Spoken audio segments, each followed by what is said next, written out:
საწყის ეტაპზე სიცოცხლისთვის საშიში შეიძლება არ იყოს, მაგრამ დროსთან ერთად ისინი მძაფრდება და სხვადასხვა სიცოცხლისთვის საშიშ გართულებებს იწვევს. ამ ბავშვებს ეძლევა ჩანსი იმის, რომ საბოლოოდ გადარჩნენ და ბევრად უფრო მეტხანს იცოცხლონ. რა მკურნალობის გზები არსებობს, რა მეთოდები არსებობს ამ ეტაპზე? ამ 4 პრეპარატიდან 2-ს აქვს 3 წელია უკვე ავტორიზაცია მიღებული. ეს წამალი დღეს უხანგრძლივებს სიცოცხლეს 10 წლით. 5-10 წელიწადში ეს ყველაფერი შეიძლება დასრულდეს, იმით რომ აბსოლუტურად განკურნებადი გახდეს ეს დაავადება და ვამოროლონი და ჯივინოსტატი არის როგორც FDA-ის, ასევე EMA-ს მიერ ავტორიზებული. ხოლო ელევიდისი და exon skipping-ი არის მხოლოდ FDA-ის მიერ ავტორიზებული. და ის ეტლში ჩაჯდომა მარტო ის კი არ არის, რომ უბრალოდ ფეხით ვერ გადაადგილდება.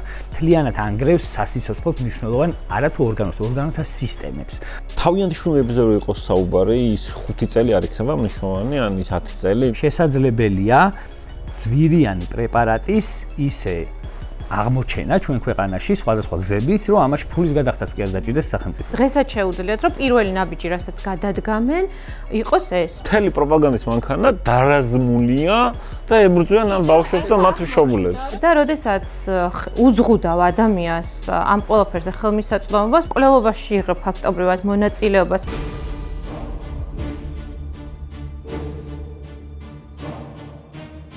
გამარჯობა მეგობრებო, ეთერშია გადაცემა აპოლიტიკური კოდი და დღეს ვისაუბრებთ ბოლო პერიოდის აქტუალურ თემაზე, დიუშენის კუნთოვანი დისტროფიის სინდრომზე, დაავადებაზე, რომელიც მე-19 საუკუნეში აღწერა ფრანგმა გიომ დიუშენმა.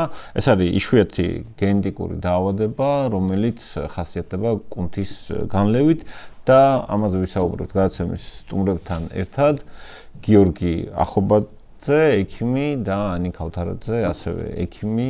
დიდი მადლობა მეგობრებო მობრძანებისათვის და პირველ რიგში რაც მინდა ამ გადაცემაში ცოტა იყოს სამედიცინო კუთხიდან მინდა განვიხილოთ ეგ საკითხი რა წმინდა სამედიცინო კუთხიდან. პირველ რიგში აი მაყურებელს რო ავხსნათ, გიორგი შენგან დავიწყებ, რას წარმოადგენს ეს დაავადება.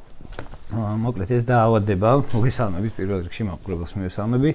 ეს დაავადება წარმოადგენს კუნთოვანი ქსოვილის გენეტიკურად განპირობებულ კუნთოვანი ქსოვილის იმგვარ დაზიანებას, რომლის დროსაც ნელ-ნელა დინამიკაში კუნთოვანი ქსოვილი მოცულობაში და რაოდენობაში იკლებს და შესაბამისი გართულებები იჩენს ნელ-ნელა თავს, რომელიც საწყის ეტაპზე სიცოცხლისთვის საშიში შეიძლება არ იყოს, მაგრამ დროსთან ერთად ისინი მძაფრდება და სხვადასხვა სიცოცხლისთვის საშიშ გართულებებს იწვევს. დაწყებულია გადაადგილების შეზღუდვიდან, გავაგრძელოთ ფილტვის ფუნქცია, ხერხემ ან მძლოვანი სისტემა, კუნთოვანი ისე ვთქვი, ფილტვები და ასე შემდეგ და ნევროლოგიური გართულებები და ასე შემდეგ და ასე შემდეგ. ეს გართულებები არ არის ის, რომ რაღაცა არ დაემართება, რაღაცა ეს პირდაპირ გითხრათ სცენარი არის, რომელიც იცის ყველა პაციენტმა დაბადებიდან, რაღაც თქვა 20 წლის ასაკამდე რა გზის გავლა მოუწევს რა. ეს არის საკმაოდ რთული ამბავი, ისე ვთქვათ პაციენტისთვის და ოჯახისთვის, რომელიც ეს თქვა ზრუნავს ასეთი დიაგნოზის მქონე ბავშვზე და მათ აქვს უამრავი საჭიროება, გარდა იმისა, რაც ახლა დღეს მშობლები ითხოვენ, ამას გარდა ასეთი პაციენტების ჯანმრთელობას სჭირდება მუდმივი მონიტორინგი, მუდმივი შეფასება და სხვადასხვა მიმართულებით, ესე ვთქვათ, ხელშეწყობა ორგანიზმისთვის, რომ ეს გართულებები რაც შეიძლება ნაკლები სიმძაფრით იყოს გამოხატული, ან თუ არის რაიმე გართულება, მინიმუმ იმაზე ინფორმაცია მაინც ვიცოდეთ, რა რისკებს ატარებს უკვე ეს პაციენტი სიცოცხლის სხვადასხვა ეტაპზე. ხო ეს პროცესი, რასაც ქვია, ასე ვთქვათ, ეს დიუშენის კუნთოვანი დისტროფია, თავისთავად არის რაც კონკრეტული ცილის არასწორი აწყობის შედეგი. კუნთში შემავალი ერთ-ერთი ცილის არასწორი აწყობის შედეგი, რომელიც თავის მხრივ გამოწვეული არის ერთ-ერთი გენის დაზიანებით. და მე შედეგად ვიღებთ აი მაგას კასკადურ პროცესს, რომელზეც უკვე ვისაუბრეთ. რომელიც იწყება პატარაობიდანვე, დაღლა, მოძრაობის შენელებული დაწყება, სიარულის ცოტა მოგვიანებით დაწყება, სისუსტე ქვედა კიდურებში, ლაბორატორიულ ანალიზებში არის რაღაც კონკრეტული მაჩვენებლები, რომელიც მკვეთრად მომატებულია, რომელიც მიუთითებს კუნთოვანი ქსოვილის დაზიანებაზე და შლაზე. და ნუ ხო ამის გამოვლენა სადღაც უფრო დიაგნოსტიკა დაახლოებით 2 წლის ასაკისთვის ხდება დიაგნოზის დასმა. მეტრო კლინიკურად ვლინდება. ხო. ანუ შესამჩნევი ჩამორჩენები არის გარკვეული განვითარების ეტაპებში, ბავშვის, როდესაც პედიატრი აფასებს ბავშვის განვითარების სხვადასხვა ეტაპებს, ფიზიკური განვითარების, რას უნდა აკეთებდეს, მაგალითად ამა თუ იმ ასაკის ბავშვი, ხო? ამ შემთხვევაში არის ხოლმე ასე ვთქვათ, გარკვეული ფუნქციების ჩამორჩენა განვითარებაში, ანუ ვერ ეწევა თავის ასაკობრივ თანატოლებს, ასე ვთქვათ, ამ ფუნქციებს მოძრაობასთან დაკავშირებით. შეფერხების ნაწილია რა. შეგვიძლია დავამატოთ, რომ გვხვდება დაახლოებით 3500-დან 5000 ახალშობილში, ბიჭში, მამრობიცკეშია. უიშვიათესია, როდესაც გოგოებში ვლინდება, არის X-თან შეჭიდული. ანუ დედისგან გადაეცემა მხოლოდ და მხოლოდ და შესაბამისად 100,000-ში პოპულაციაში გვაქვს 6-8 შემთხვევა და საქართველოს გამონაკლისი არ არის. დაახლოებით უხეშად უნდა ვივარაუდოთ, რომ იგივე სტატისტიკა არის. რაზეც მეტყველებს ასევე აი ეს გაერთიანება, რომელიც მშობლებს აქვთ გაკეთებული დაახლოებით ამ რაოდენობის 85-მდე პაციენტი არის აღწერილი. თუმცა მნიშვნელოვანი და ხაზგასასმელია, რომ ჩვენს ქვეყანას არ აქვს იშვიათი დაავადებების რეესტრი.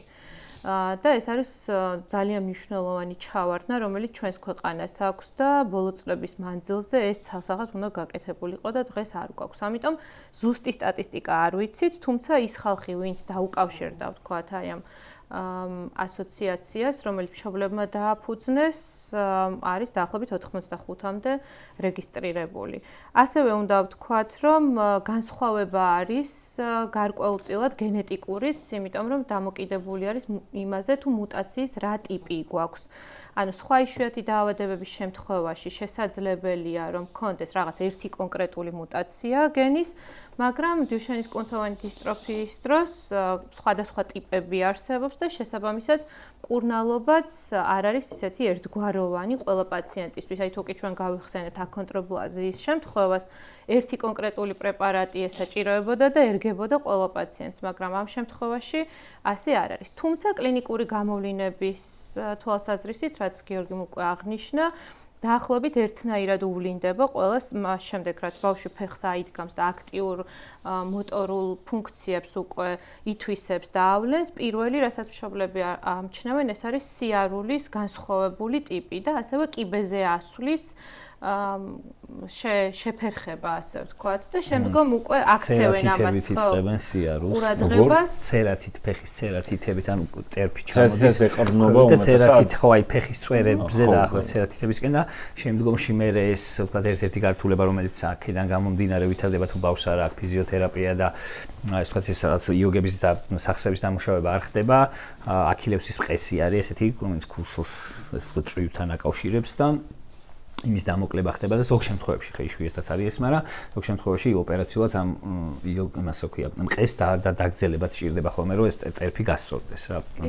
და მე შემდგომში სკოლიოზი, ხერხემლის პრობლემები, რომელიც თავისუფლად ფილტვის დეფორმაციას იწვევს, გულზე ზეწოლას იწვევს, თვითონ გულის კუნთოვანი ორგანოა და მასშიც ესეთივე ცვლილებები მიმდინარეობს და კარდიომიოპათია ან გულის კუნთის, ასე ვთქვათ, გადაგვარება ხდება, ესე დავარქვათ, რომ გაიგოს მაყურებელმაც.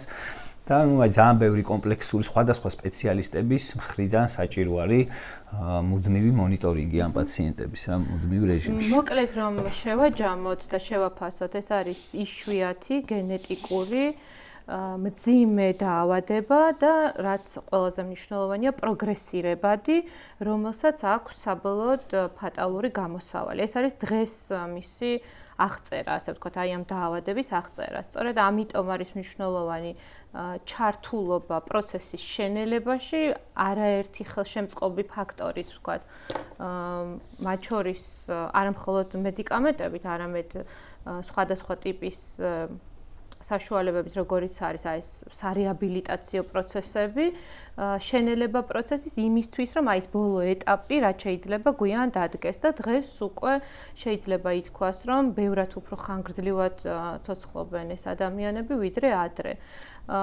შეიძლება რაღაც რეტროსპექტულის გავაკეთოთ ექსკურსი, როდის აღმოჩნდა, რომ შესაძლებელია ამ დაავადების აი ეს გახანგრძლივება, ასე ვთქვათ, 80-იან წლებში ძალიან აქტიურად მუშაობდნენ, მოკლედ იმაზე, რომ ეპოვათ რა იყო მიზეზი აი ამ კუნთოვანი პათოლოგიების და აქვე უნდა ვთქვათ, რომ არა მხოლოდ დიუშენის კუნთოვანი დისტროფია, არამედ სხვა ტიპის დისტროფიებიც გვაქვს, კონკრეტულად დისტროფინთან დაკავშირებული პრობლემები, ანუ იმ ცილასთან, მაგრამ შეიძლება ითქვას, რომ უფრო სუბუქად გამოხატული შეიძლება იყოს, მაგალითად ბეკერის, ვინაიდან უფრო პატარა მონაკვეთი არის გენში დაზიანებული და ამიტომ კლინიკურადაც შეიძლება ისეთი მძიმე კლინიკური გამოვლინება არ ქონდეს, მაგრამ 86-7 წელში მოკლედ ჰარვარდში და ბოსტონის უნივერსიტეტებში მეცნიერები აქტიურად მუშაობდნენ და მაშინ იპოვეს, რომ ეს არის X-თან შეჭიდული კონკრეტული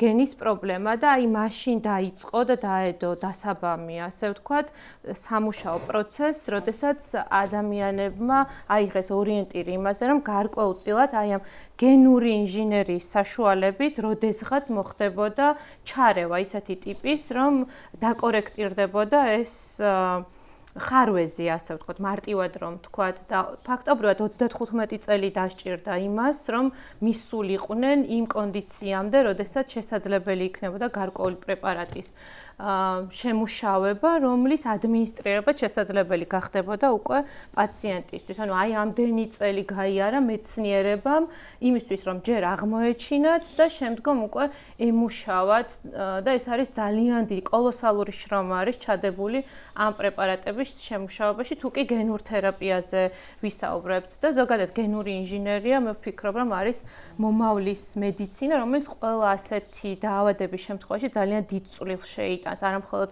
დაავადების განვითარების შენელების პროცესში, არამედ განკურნებაშიც. ძალიან მნიშვნელოვანია რომ აღვნიშნოთ. ამაზე მინდა ეხლა თვითონ გადავიდეთ, რა მკურნალობის მკურნალობაზე და მეთოდებზე. იმიტომ რომ აი ეს გახდა, აი სამწუხაროდ უნდა ითქვას ერთი რამე, რომ დღეს ქართული ოცნება, რა ვიცი, deep state-ს ებრძვის და ბავშვებს. ნუ შეგიძლია ეს თქვა, აი წარის სიმართლეა და ერთ-ერთი რაც ამბობენ, რომ აი მკურნალობის გზები და ასე შემდეგ. მაგაც კიდე ცალკე ვისაუბრებთ, თუ რამდენად დიდი როლი აქვს ზოგადად მედიცინაში, ექსპერიმენტულ მედიცინას და პირობითად ნებისმიერ სამავტოფოში რო შედიხარ ბავშვთან ერთად, იქ მშობელი წერს ხელს იმას, რომ რაღაც პასუხისმგებლობას იღებს თავის თავზე. ხო და ეს ლოგიკურად ესეა. მაგრამ ეხლა უბრალოდ ჯერ დავიწყოთ ამით, რა მკურნალობის გზები არსებობს, რა მეთოდები არსებობს ამ ეტაპზე. ხო, ერთი პირველ რიგში რაც უნდა აღინიშნოს აუცილებლად და გავაგზავნებ ამის იმას და რომ დავუკავშირებ მკურნალობას, ბოლო დეკადის განმავლობაში, ბოლო 10 წლეულის მანძილზე სტანდარტების შემუშავებამ, ეს კომპლექსურმა მიდგომამ ამ დაავადების მიმართ სხვადასხვა სპეციალისტების ჩართულობამ და გარკვეული პრეპარატების შემოტანამ მკურნალობაში მოგვცა ის შედეგი, რომ თუ აქამდე დაახლოებით 20 წლის ასაკი იყო მაქსიმალური, საგამდე ცოცხლობდნენ ასეთი დაავადების მქონე ადამიანები, რიგ შემთხვევებში ეს ასაკი გაიზარდა 30 წლამდე. ანუ 10 წელი სიცოცხლის ხანგრძლივობა, ანუ მედიცინის განვითარების ასე ვთქვათ, ტემპები იმდენად დიდია დღესდღეობით ტექნოლოგიების განვითარებასთან ერთად, რომ და სხვადასხვა მონაცემების დამუშავება და ასე ვთქვათ, ცოდნის გაზიარება ხდება უფრო აქტიურად და თავისუფლად. მარტო აი მიუხედავად იმისა, რომ ამ ეტაპისთვის არ გვაქვს რაღაცა ისეთი ხელჩასაჭიდი, როგორ გითხრათ, რადიკალური მკურნალობისთვის გამოსადეგი პრეპარატი, მიუხედავად მაგისა, მაინც 10 წლის სიცოცხლის ხანგრძლივობა გაიზარდა ასეთი პაციენტების. და თუ ლოგიკურად გავყვებით ის, რაც დღეს ხდება ზოგადად მსოფლიოში, როგორი სისწრაფით ვითარდება ხელოვნური ინტელექტი, რამდენად ინტეგრირებულია ის სხვადასხვა პროცესებში, ლოგიკურად უნდა ვიმსჯელოთ, რომ ასევე სამეცნიერო საქმიანობაში, სხვადასხვა ფორმულების შემუშავებაში ანუ ისეთი რაღაცების გაკეთებაში, რომელსაც შეიძლება ადამიანს ძალიან ბევრი ექსპერიმენტი და ასე შემდეგ რაღაცა პროცესები დაჭირდეს, ხო? ხელოვნურმა ინტელექტმა შეიძლება ეს რაღაცა უზარმაზარი რაოდენობის მონაცემები დაამუშაოს, ისე რომ მიმართულება მიცეს მეცნიერებს ამ მიმართულებით იმუშაონ იგივე ამ გენური პრეპარატების შექმნის დროს და გენურ პრეპარატებზე ლაპარაკი არ დაწყებულა გუშინ და გუშინ წინ. მახსოვს რომ ჯერ კიდევ სტუდენტი ვიყავი და როდესაც გადავაწყდი რაღაც ნორმალურ წიგნს ფარმაკოლოგიის, იქ იყო ლაპარაკი თუ სწორად მახსოვს დიაბეტის მკურნალობაზე იყო ასევე რაღაც გენური პრეპარატი და ძალიან ექსპერიმენტულ რაღაც პრეპარატზე იყო პატარა აბზაცი, სადაც ესე გარკვეულით ეწერა, რომ ზოგადად 21 საუკუნის ფარმაკოლოგიაო იქნებაო რაღაცა გენური პრეპარატების და გენებთან დაკავშირებული რაღაცა ასე ვთქვათ, სამკურნალო საშუალებების ეპოქაო. ეს ჯერ კიდევ როდის იყო, იცით, რომ საქართველოში ინტერნეტი ჰქონდა დაიალაპით, ან ტელეფონით რეკავდით, აი მაგ დროს გეუბნებით. ანუ მაგის მერე ეს ხალხი ზის მუშაობს და თან სერიოზული შედეგები აქვს. 80 წლებში რომ გენს მიაგნეს სადღაც და მუტაციას იმისგან რადიკალურად განსხვავდება. ბევრად უფრო მოკლე დროში შეუძლიათ რომ დააჯამოს მიკროსკოპები იქნება, ეს ქიმიური ანალიზატორები იქნება თუ ნებისმიერი სხვა რაღაცა, რომელიც ახლა ამ წუთას როგორი ტექნოლოგიური ელემენტარულად ხელში რა გვიჭირავს, ხო, ახლა 10 წლის წინ ეს შეუძლებელი იყო კომპიუტერები გვიჭირავს ხელში, რომელსაც შეიძლება მთელი კორპუსი დაჭირვებოდა. ჩვენ ანატომიას როგორ სწავლობდით, იმას თუ შევადარებთ ახლა დღეს როგორ სწავლობენ. პირდაპირ შეგვიძლია შეიხედო ორგანიზმი. პირობითად შეგვიძლია ვთქვათ, რომ ეს წამალი დღეს უხანგრძლივებს სიცოცხლეს 10 წლით და ამ 10 წლის პერიოდში შეიძლება სხვა წამალი წამოიწიოს. აი შემიძლია თქვა, რომ მეთოდის მერე შეიძლება ისეთი პრეპარატები გქონდეს კვლევის ფაზაში, რომლებიც გაცილებით ეფექტურად ახდენენ ამ დაზიანებული გენის ან კორექციას, ან ჩანაცვლებას, ან საერთოდ ჯანმრთელი, ანუ ეს როგორ არის, ეს გენი არის რეალურად რაღაც ინფორმაცია, ინსტრუქცია არის რაღაც კონკრეტული, ასე ვთქვათ, ქარხნებისთვის ორგანიზმში, რომ დაამზადონ რაღაც კონკრეტული პროდუქტი. ეს დავალებას აძლევს, ხო, რომ ცილა გაკეთდეს რაღაც კონკრეტული და იქ არის შეცდომა. და ამ წუთას აი თეორიულ დონეზეც, ანუ ამ წუთას არსებობს რაღაცა კონკრეტული ბიოლოგიური ორგანიზმები და მათ შორის არსებობს რაღაცა კონკრეტული მეთოდები, გენური პრეპარატები, რა პრინციპებსაც ეყრდნობა, რომ თეორიულად ახლა რო დაფიქრდეს ექიმი, ვისაც ნასწავლი აქვს ბიოქიმია და ფიზიოლოგია, ზუსტად იცის იმ ექიმმა, რომ აი ასეთი პროგრესის პირობებში 5 წელიწადში, 7 წელიწადში, 10 წელიწადში ისეთი ცვლილებები მოხდება სამკურნალო საშუალებებში, რომ ვერც კი წარმოუდგენიათ ადამიანებს, რაც მათ შორის ძალიან მძიმე დაავადებების შემთხვევაშიც და როდესაც ლაპარაკია, რომ ბოლო 10 წლეულში, ან 2016-დან 2026 წლამდე, როდესაც ამ 10 წლეულში ხო ხელოვნური ინტელექტი შემოვიდა, სადაც ბოლო 3-4 წელია და რამხელა პროგრესი განიცადა. ამას რო უყურებს ექიმი, იცის ქიმია, იცის ფიზიოლოგია და ხვდება რა საშუალებები აქვს მდიდარ ქვეყნებში, მდიდარ ფარმაკოლოგიურ კომპანიებში და ასე შემდეგ მეცნიერებს, ზუსტად იცის იმ ექიმა, რომ 5-10 წელიწადში ეს ყველაფერი შეიძლება დასრულდეს, იმით რომ აბსოლუტურად განკურნებადი გახდეს ეს დაავადება და როდესაც ადამიანებს ეუბნებიან, რომ იცი რა, შენ კიდე ხა 5 წელი იცოცხლებ თუ 10 წელი იცოცხლებ, რომ ეტლში 2 წლით გვიან ჩაждები თუ 3 ეტლში ჩაждდომაზეც რა ეს წეღარაც თქვით, ხერხემლის დეფორმაცია ხდება და ეს ეტლში ჩაждდომა მარტო ის კი არა, რომ უბრალოდ ფეხით ვერ გადაადგილდება.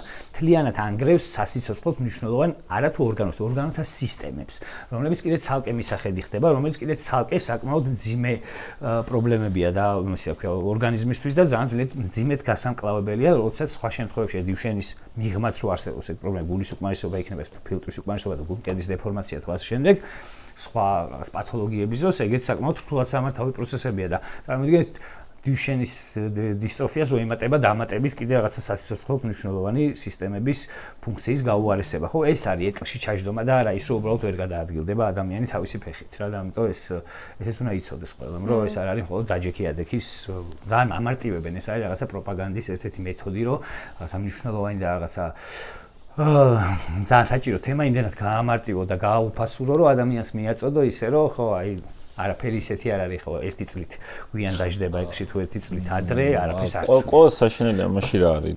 ცი, ჯერდა ჩვენ ცხოვრება სიცოცხლე ხო ლიმიტირებულია. მეტი არაფერი არა ჩვენ ცხოვრება თუ არა სიცოცხლის გახანგრძლივება. არავინ არ გამოიკერება ცას. და ეხა თავიანთ შვილებზე რო იყოს საუბარი, ის 5 წელი არ იქნება მნიშვნელოვანი, ან ის 10 წელი, მით უმეტეს იმ კონტექსტში, რაც შენ ამბობ, რომ ამ პერიოდში მართლა შეძლებელია რაღაცეთი წამალი შემუშავდეს, რომელიც ამ 5 თუ 10 წელს, რავი, 20 თუ 30 წელს. მაგის მაგალითი გვაქვს, ხა C ჰეპატიტის სამკურნალო პრეპარატი, რო ავიღოთ აი 2000-იანი წლების დასაწყისი, ფიზიკურად ბუნებაში არ არსებობდა და ისი აღმოჩნდა, რომ ერთ-ერთმა კარგმა ექიმმა, რომელიც მინისტრის სავარძელში ზიჟდა ქართული ოცნების დროს 4 მილიარდიანი პროგრამა რაღაცა არ ვიცი ხა მაგ პროგრამაზე ვინ მუშაობდა კიდე, მაგრამ მისი მინისტრობის პერიოდში მოხდა ის, რომ საქართველოში ხო დაწყებული იქნებოდა მანამდე კომუნიკაცია და ეგ მარტო არ იყო დამოკიდებული სამედიცინო რაღაცა საკითხებზე, რაღაც კორუფციასთან და ქვეყანაში რა როგორი ქვეყანა ვიყავით, მაგაზეც იყო დამოკიდებული, მაგრამ ფაქტია, რომ შესაძლებელია ძვირიანი პრეპარატის ისე აღმოჩენა ჩვენ ქვეყანაში სხვადასხვა გზებით, რომ ამაში ფულის გადახდაც კი არ დაჭირდეს სახელმწიფოს რა.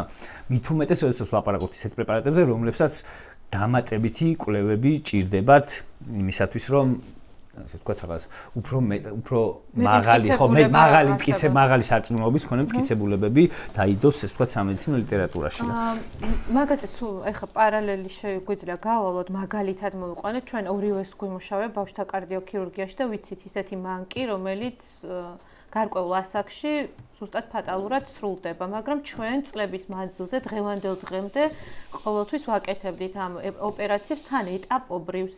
ერთი ჩარევა კი არ ჭირდებოდათ იმისთვის, რომ ამ ბავშვებს ეცოცხლათ, ეს გულის თანდაყოლილი მანკია, იმისთვის, რომ ეცოცხლათ, ვიწყებდით დღეს რო კანონი გასწორებული იყო, რომ დღემდე კეთდება ეს ქირურგიული ჩარევა, სწორედ იმიტომ, რომ მოლოდინი არის იმის, რომ ანუ განვითარდება მედიცინა, ვითარდება კიდევაც მექანიკური გული არსებობს, ხო?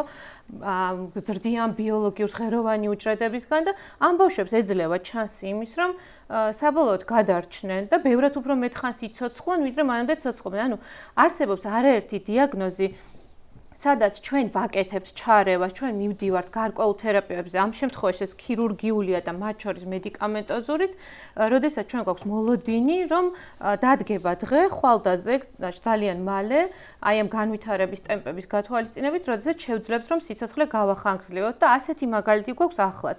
როდესაც უკვე არსებობს პრეპარატი, ის პრეპარატი ხარ, რაზეც მე ვისაუბრე დუშენის შემთხვევაში გენურ თერაპიაზე, ბევრს არ ერგება, სულ რამდენიმე პაციენტ შეიძლება ჩვენს ქვეყანაში 100 ბავშვი და მოერგო. ზოგადად უნდა ვთქვათ, რომ სულ რამდენიმე ათასი იშვიათი დაავადება არის აღწერილი, მაგრამ აქედან ფაქტობრივად 3%-ზე ნაკლებისთვის არის დღეს პრეპარატი შექმნილი, მაგრამ რისთვისაც არის შექმნილი, ის რა თქმა უნდა ხელმისაწვდომი უნდა იყოს ყველა ადამიანისთვის, რომელსაც მისცემს შანსს, რომ უფრო მეტხანს იცოცხლოს და აი ამ შემთხვევაში დუშენის სამკურნალო პრეპარატზე, როდესაც ვსაუბრობთ და ეს ერთ ფაქტობრივად ვირუსში დებენ აი ამ ინფორმაციას და მას შეაქვს უბრალოდ უჯრედში. მაგალითად რომ მოვუყვეთ, აი კორონას დროს ვაქცინაციის დროს AstraZeneca-ს ვაქცინა ამ მექანიზმზე დაახლოებით მუშაობდა ამ მექანიზმზე, რომ მინდა რომ უბრალოდ მაყურებელს უთხრათ ის, რომ რეალურად დღესდღეობით არსებობს რაღაცა ტექნოლოგია, რომელსაც ლოგიკურად რო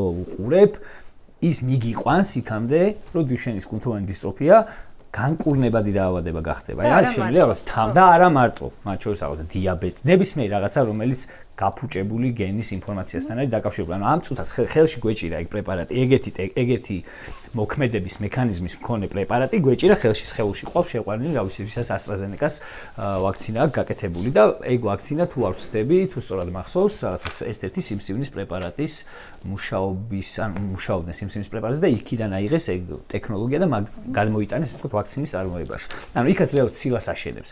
ვირუსში აქვს ინფორმაცია და უჯრედს აკეთებინებს რაღაც ცილას. აი ეგ არის მთელი AstraZeneca-ს ვაქცინა და ზუსტად იგივე გვჭირდება აქაც რა ვირუსმა უნდა შეიტანოს ინფორმაცია და უჯრედს ააშენებინოს ჯანმრთელი დისტროფია. და უკვე არსებობს ეს მედიკამენტი, რომელსაც შეაქვს და ხვალდაზე ეს პრეპარატი აუცილებლად დაიხვეწება და მორგებული იქნება სხვა მუტაციებზეც, სხვა ფორმებზეც და ბევრად უფრო ნაკლები გვერდითი ეფექტი შეიძლება გქონდეს, ვიდრე დღეს აქვს, რაზეც ძალიან ხშირად საუბრობენ, მაგრამ აქ გასათვალისწინებელია ის ფაქტი, რომ რომ ყველა პრეპარატს აქვს, ხშირად ვიმეორებთ ამას, აქვს გვერდითი ეფექტი ყველა პრეპარატს, მაგრამ ამ შემთხვევაში გასათვალისწინებელია სწორედ სიცოცხლის ხანგრძლივობა და დაავადების პროგრესირება. ანუ მოსალოდნელი, როგორც გიორგი თქვა, სცენარი არსებობს, დაწერილია და აქ ჩვენი მთავარი ფუნქცია არის ამ სცენარში ისეთი ჩარევების გატარება, ისე შეცვლა ამ სცენარის, რომ ბევრად უფრო დიდხანს გაგრძელდეს პროცესი და როდესაც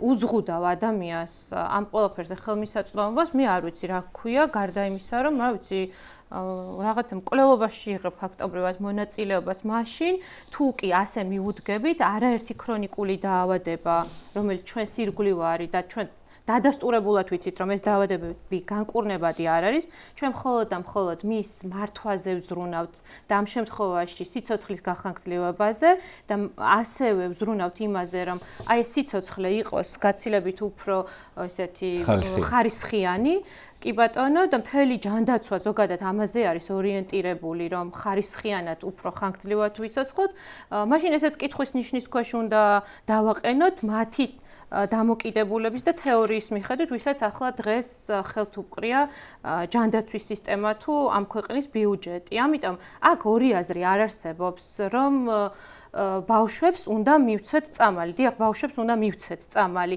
აქ შემოდის მეორე საკითხი უკვე როგორ ხდება ამ ყველაფრის მართვა, მენეჯმენტი და ადმინისტრირება. აი აქ არის დიდი კითხვის ნიშანი და ძალიან ბევრი პრობლემა, ძალიან ბევრი ჩავარდნა, რომელთან დაკავშირებითაც დღეს უნდა საუბრობდეს ის ხალხი, ვის ხელშიც არის ეს სადავები და ვინც თავის თავს ჯანდაცვის მართველს ეძახის. აქ არის პრობლემა, თორემ ის საკითხი, რომ წამალი უნდა მივცეთ, ამაზე ლაპარაკი არ არის. მით უმეტეს, რომ ამ 4 მედიკამენტიდან, რაზეც ჩვენ ვსაუბრობთ, 2 მათგანი FDA-ის და EMA-ს მიერ მე მგონი ყველა მიცის უკვე და ამის განმარტებას აღარ გავაკეთებ, როგორი ავტორიტეტული ორგანიზაციები, 2-3 წლის მანძილზე უკვე აქვს ეს ავტორიზაცია. შეიძლება რომ აი ამ საკითხზე მინდა ეს განმარტოთ თუ შეიძლება და პლუს რა წამლებზეა საუბარი და არგუმენტი სარჯოლაძის და ზოგადად პროპაგანდის არის ის, რომ აი ეს წამლები არ არის სერტიფიცირებული და ამავდროულად ამაზე რომ ვისაუბროთ,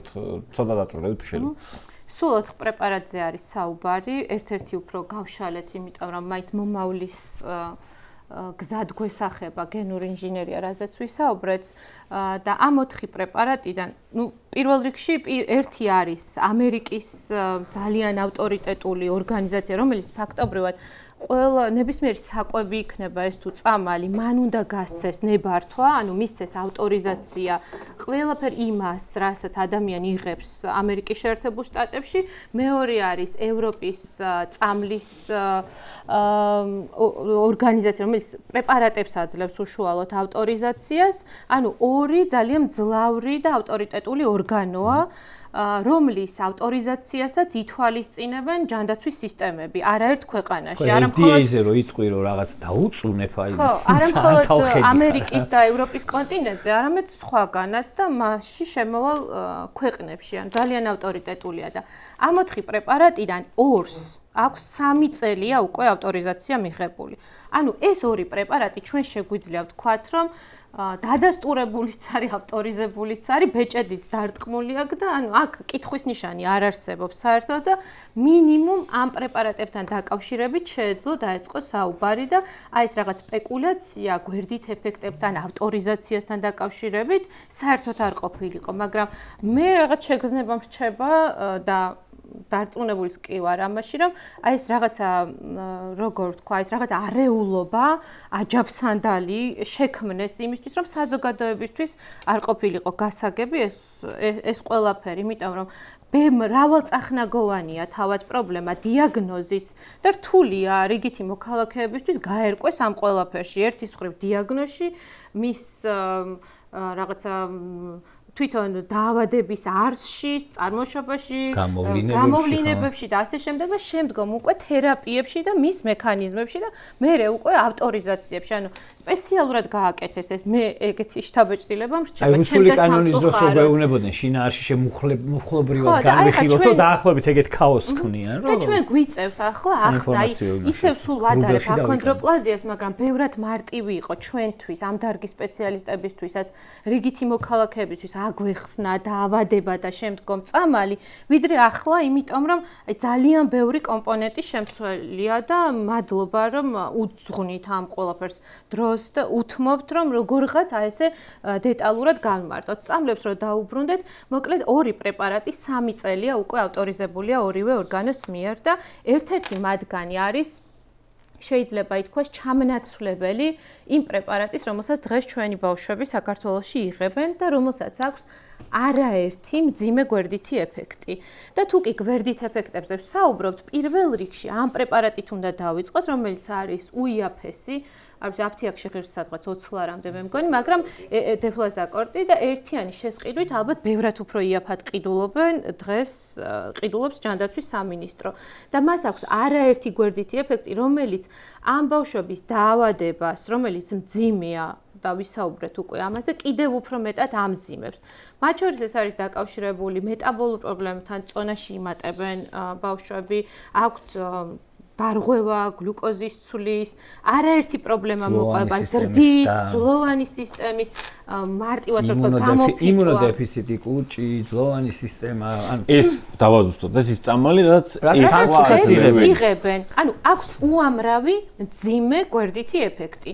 მაგრამ არსებობს დღეს ალტერნატივა, დიახ, დისოცირებული კორტიკოსტეროიდი, რომელიც ფაქტობრივად აი ამ გვერდითი ეფექტების რაოდენობას დაახლოებით 70-დან 80%-მდე ამცირებს.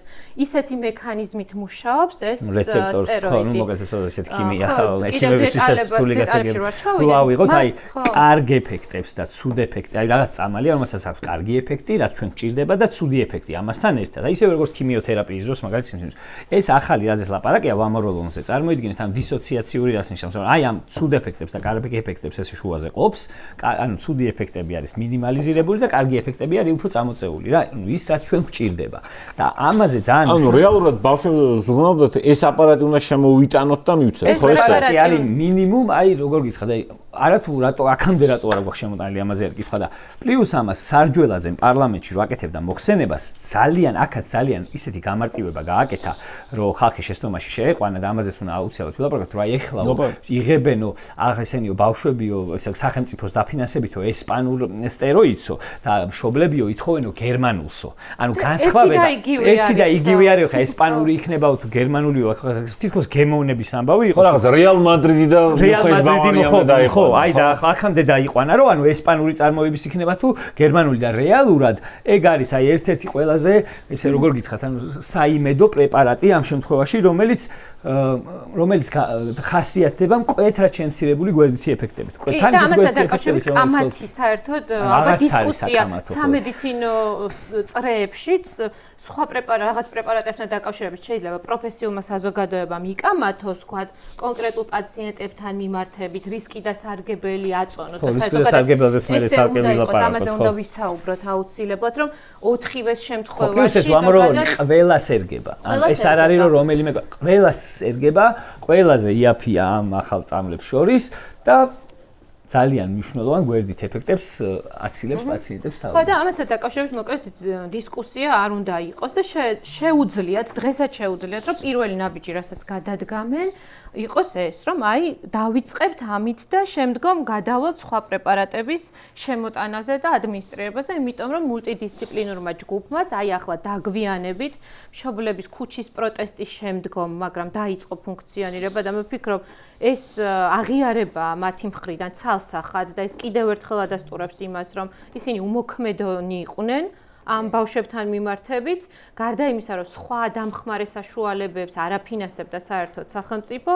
ფაქტია, რომ ექიმების გუნდის შეკვრაც და ამ გუნდის დაფინანსებაც პრობლემა იყო, რაც მართლა 2 წლის მანძილზე შეიძლება დაფინანსდეს მხოლოდ იმ თანხით, რაც 31 მაისს ახლა პოლიციის დღეზე დაიხარჯება. 1.5 მილიონი ეყოფა 2 წელი, რომ ეს ამ გუნდმა გამართულად იფუნქციონიროს და ესეც არ გაუკეთებიათ. მით უმეტეს, როდესაც ახლა დღეს შეიქმნა ეს მულტიდისციპლინური გუნდი და არსებობს, შეიძლება რომ დაიწყოს საუბარი იმაზე, რომ შემოიტანონ ეს ვამოროლონი, ჩაანაცვლონ ეს რაღაცა უბედურება წამალი, რომელსაც ზოგიერთი მშობელი თვითნებურად უკვე აღარ აძლევს, როდესაც ხედავს, რომ ამდენი გვერდითი ეფექტი აქვს და უჭირთ ამ ყველაფრის მართვა უკვე შემდგომ.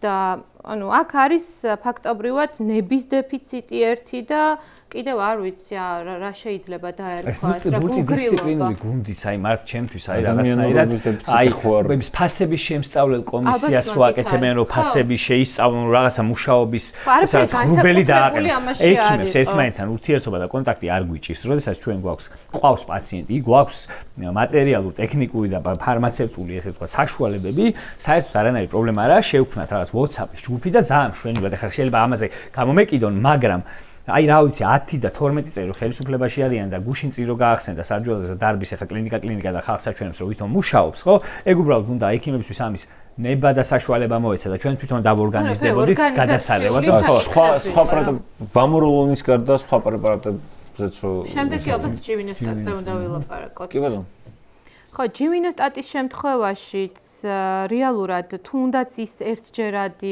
გენური თერაპია დასჭირდეს, ფაქტია რომ ჭირდებათ ეს პრეპარატიც ვამოროლონთან ერთად. ჯივინოსტატიც შეიძლება ითქვას, რომ შეუძლიათ, მასაც აქვს FDA-ის და EMA-ს ავტორიზაცია და ამ პრეპარატთან დაკავშირებითაც არანაირი ასეთი პრობლემა არ უნდა ყოფილიყო. ფაქტობრივად ერთი medicament-ის გამო, რომელიც სულ რამდენიმე ბავშვს შეიძლება მოერგოს დღეს ჩვენი პოპულაციიდან, ჩვენი პაციენტებიდან, შეიძლება იყოს ლაპარაკი რა. გადაანაწილეს ყველა პრეპარატზე, ყველა მოცემულობაზე, ყველა პაციენტზე აი ეს რისკები, რომელიც შეიძლება მას ახლდეს და დასვეს ძალიან დიდი კითხვის ნიშანი. რო დავაზუსტო, ხოლმე ერთი პრეპარატია, ესეთი რომელსაც არ გაუვლია სერტიფიცირება და აქაც აი ეს პრეპარატის გენური თერაპიის FDA-ის ავტორიზაცია აქვს და EMA-ს შემთხვევაში ეს არის ელევიდისი. EMA-ს შემთხვევაში EMA-მ ესეთი რამ თქვა, რომ მე მჭირდება უფრო მეტი მტკიცებულება და კლინიკური კვლევა. ვინაიდან ელევიდისის შემთხვევაში ძალიან ხშირად ამბობენ, რომ აი გარდაცვალებაც მოყვა ამ პრეპარატის ადმინისტრირებას რა ბავშვებში.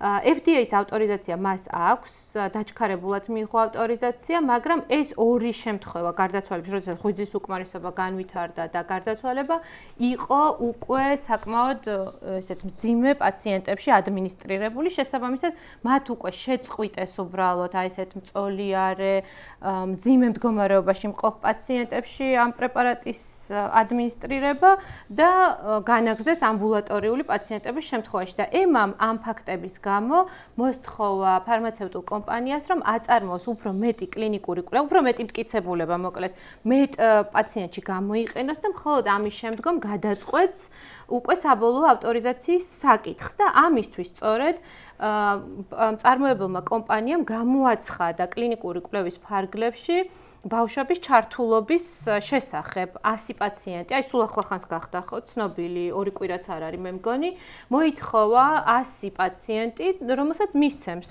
ოღონდ პლაცებო კონტროლირებული კვლევა იქნება ეს. ერთს მისცემენ პრეპარატს, მეორეს თან არის პლაცებოს მისცემენ, მაგრამ იმ ბავშვებში, ვისაც მისცემენ პლაცებოს, შემდგომ აუცილებლად მისცემენ ისევ პრეპარატს, რომ ეს იყოს ეთიკურიც ამავდროულად, რომ რაღაც ნაწილს მისცეს და რაღაც ნაწილს არ მისცეს. ამ კვლევის ფარგლებშიც ჩვენნაირმა ქვეყანამ უნდა გამოთქვას ინიციატივა, რომ ჩაერთოს და C-ჰეპატიტი ახსენა. გიორგიმ სწორედ ასეთი კლინიკური კვლევის ფაზა იყო ის C-ჰეპატიტის ბოლო ეტაპი იყო, როდესაც ჩვენ პოპულაციაში ბევრი გქონდა შემთხვევების რაოდენობა და მთელი ქვეყანა ჩაერთო ფაქტობრივად, მაგრამ აქ სახელმწიფო დონეზე ხდება მოლაპარაკებები, რომ მე შეგიძლია შესთავაზო, როდესაც რეესტრი გაგაჩნია მით უმეტეს, რაც ამათ არ აქვთ, რომ მე მყავს აი ამდენი პაციენტი, ვინც შესაძლებელია მიიღოს კონკრეტულად ეს პრეპარატი, იმიტომ რომ აქვთ ესა და ეს მუტაცია და შემდგომ უკვე კომპანია უზრუნველყოფს ამ წამლის უფასოდ გადაცემას და მის ადმინისტრირებას მთელი თავისი კომპლექსური მართვით. მაგრამ ამ შემთხვევაშიც ფაქტობრივად არანაირი გამზადებულ პროტოკოლებს გაძლევს როგორ რომ მშობლები ამაზე თანხმობას აცხადებენ ყოველთვის. ჩვენ თუ გადავხედავთ, მათ შორის წაიკითხავთ, როგორ ვითარდებოდა ამერიკაშიც აი ამ პრეპარატების ბედიღბალი, ხო? მშობლების, ოჯახების აქტიურობას ჰქონდა ძალიან დიდი მნიშვნელობა, იმიტომ რომ ისევ დაავადება პროგრესირებადია, მძიმეა და ფატალურია და მშობლები ასე პროაქტიულად ითხოვდნენ მათ შორის კლინიკურ კვლევაში ჩართვა საკუთარი შვილების, რომ მინიმალური შანსი მაინც მიეცათ გადარჩენის. მე ერთი ამია დავუსწრო, ხოლმე ამ პრეპარატზე ელევიდისზე შეიძლება გავრცელდეს ის, რაც ამბობენ, რომ მომენტებული რისკია და თან მხოლოდ მძიმე შემთხვევებშია ეს მომენტებული რისკი. ხო, ანუ პაციენტი როდესაც ზუსტად არ არის ჯერ დადგენილი, თქვათ, როდის არის რისკი, მაგრამ მოდი ამ კუთხით შევხედოთ რა. აი მოდი თუ არ შევედით იმ ადამიანების მდგომარეობაში, რომლებსაც ეს პრეპარატი ჭირდებათ, ისე რაღაცა ძიძის როლიდან რო იცი რა, ეს პრეპარატმა 2 პაციენტი მოკლა ღვიძლის უკმარისობით, ძალიან არასწორია ჩემი აზრით. ეხლა მე რომ ჭირდეს დაავადება, რომლის დროსაც ვიცი, რომ რაღაცა 10 წელი მაქვს სიცოცხლის ხანგრძლივობა დარჩენილი, ან 5 წელი მაქვს სიცოცხლის ხანგრძლივობა დარჩენილი. არა თუ რაღაცა ადამიანებზე ჩატარებული კვლევა იქნება ჩემთვის საკმარისი იმისთვის, რომ ეგ პრეპარატი მაგ თანახმავ იყო მაგ პრეპარატის გამოყენებაზე. აი ჩიტებზე და ვირთხებზე და არ ვიცი რაღაცა გრიტებზე რო კეთდებოდეს კვლევები, მე პირადად თანახმავი იქნებოდა, რომ ნებისმიერი საშუალებით გამიკეთეთ ეს პრეპარატი, მიმკურნალეთ და თუ რამე გართულება დამემართება, თქვენ ხართ ექიმები, რა ვიცი, გამისივდება, დამაინტუგირეთ, სახელოსნებთან ჩამიდგით, მიმაბით რაღაც აპარატებზე, არ ვიცი, გამაძრეთ ტყავი, ისევ ჩამოსვით, ოღონდ რაღაცნაირად შანსი, ანუ პატარა შანსი მაინც როცა მაქვს, რომ ჩავეჭიდო იმას, რომ ჩემი სიცოცხლის ხანგრძლივობა გაიზრდება, ხო? აქ უკვე ვიღაცამ გადამიწყვიტოს, რომ იცი რა, ეს ისეთი სახიფათიო, რომ შეიძლება შენ მოკლას, მე ვიცი, რომ ისედაც არ დავამთავრებ, ხო? რაღაც 5 წელიწადში დავამთავრებ იქ, რითიც მემუქრებიან და აღარაფრის არ მეშინია მაგ დროს რა და ამიტომ მით უმეტეს, როდესაც ლაპარაკია ისეთ პატარა ქვეყანაზე, როგორც საქართველოა, სადაც აღწერილი 85 პაციენტია და იქიდან შეიძლება მარტო 7%, 10%, 12% სხვადასხვა რაოდენობას, აი 10 ბავშვზე შეიძლება იყოს ლაპარაკი და იქიდან ვინ რამდენი წლის არის და როგორ შეიძლება მოერგოს ეს პრეპარატი კაცმა არის, ანუ დამუშავებულიც კი არა აქვთ, რა საჭიროებებია და რა თანხაზე შეიძლება იყოს ლაპარაკი და ძალიან ცუდ რაღაცებს აწერინებდნენ ტროლებს, რომ ეს 100 ბავშვი ჰქონდათ აღებული, ამ 100 ბავშვისთვის ითვლიდნენ რაღაცა წამლის ფულს და ადიოდა რაღაც კოლოსალურ თანხებზე და სად გვაქვს მაგ ხელა ფული ჩვენო ვიღაც ამ ტროლებს აწერთ თვითონ ავისპირით ამას არ ახმოვანებენ, რომ რაღაცა ფულთან დაკავშირებით აქვს პრობლემა და არა იმასთან დაკავშირებით ვის რა დაემართება. ამიტომ ჯერ პირველ რიგში უნდა შევიდეთ ამ ოჯახების მდგომარეობაში ვიგრძნოთ, რას გრძნობენ ისინი, აღვიქვათ რა მომავალი მათ და ისიც გავიაზროთ, როდესაც ადამიანი იძახის, რომ მე თანახმავა რა, არ ვიცი, აი ხა ამას შეიძლება მე ხვალ მომკლას ღვიძლის უკმარისობით, მაგრამ მირჩევნია, რომ ან რაღაცნაირად შანსი მომეცეს სიცოცხლის მიღირს გარისკვა ამისი, ხო? დამეხმარე ამაში, რომ გავრისკო ეს. მით უმეტეს, როდესაც კომპანია თავისი ინიციატივით აცხადებს, რომ აი არის საშუალება, რომ ჩაერთოთ კვლევაში და მიიღეთ მონაწილეობა. ხო, ამას უბრალოდ ჭირდება სახელმწიფოს დონეზე და მე თვითონ კომუნიკაცია. იგივე ცეხეპატიტზე, იგივე და გავლილი გვაქვს, უბრალოდ ცეხეპატიტზე Gilead Sciences კომპანია უფასოდ გვაძლევდა ამ ყველაფერს და საბოლოოდ ყველაფერი ფულამდე მიდის, ხო? ფულამდე მიდის. კი, ერთი პრეპარატი დაგვრჩა, ეგზონსკიპინგი, ანუ ჩვენ ორზე ვისაუბრებთ, რომ 3 წელი აქვს ორივე ავტორიტეტული ორგანოს ავტორიზაცია. ელევიდისზე ვთქვით, რომ 2024-ში მიიღო ავტორიზაცია, მაგრამ EMA ითხოვს დამატებით კვლევებს და არის ეგზონსკიპინგიც. ეგზონსკიპინგიც ასევე არის კონკრეტული მუტაციის დუშენის კუნთოვანი დისტროფიის დიაგნოზისთვის განსაზღვრული პრეპარატი, რომელიც გამოტოვებას გულისხმობს, ასე ვთქვათ, გამოტოვებას იმ კონკრეტული მეტაფუნქციურ დისტროფინს აწყობს, ესე ვთქვათ, ვიდრე ის. აწყობს მოკლე დისტროფინებს აწყობს, ვიდრე დისტროფინი არის თავად. და ამ აწყობის შემდგომ უკვე ეს პატარა დისტროფინები რაც გამომუშავდება, ცდილობს, რომ შეფუთოს ეს კუნთის უჯრედები ისე, რომ აი ეს დაზიანების პროცესი არ წავიდეს, რაზეც ჩვენ ვისაუბრეთ. ესეც დაახლოებით დუშენის კუნთოვანი დისტროფიის დიაგნოზის მქონე ბავშვების 13%-ზე ნაკლებს ერგება. მაგრამ უნდა ვთქვათ, რომ ამას დაჩქარებული წესით ავტორიზაცია 2016 წელს აქვს FDA-ის მიერ მიღებული. შესაბამისად, ყველა 4-ვე პრეპარატი FDA-ის მიერ არის ავტორიზებული. ძალიან ხაროდ ჩამოთვალო თავიდან კიდე ეგ პრეპარატებია თუ არ შეწუხდება მოკლედ ეფექტები. ვამოროლონი და ჯივინოსტატი არის როგორც FDA-ის, ასევე EMA-ს მიერ ავტორიზებული.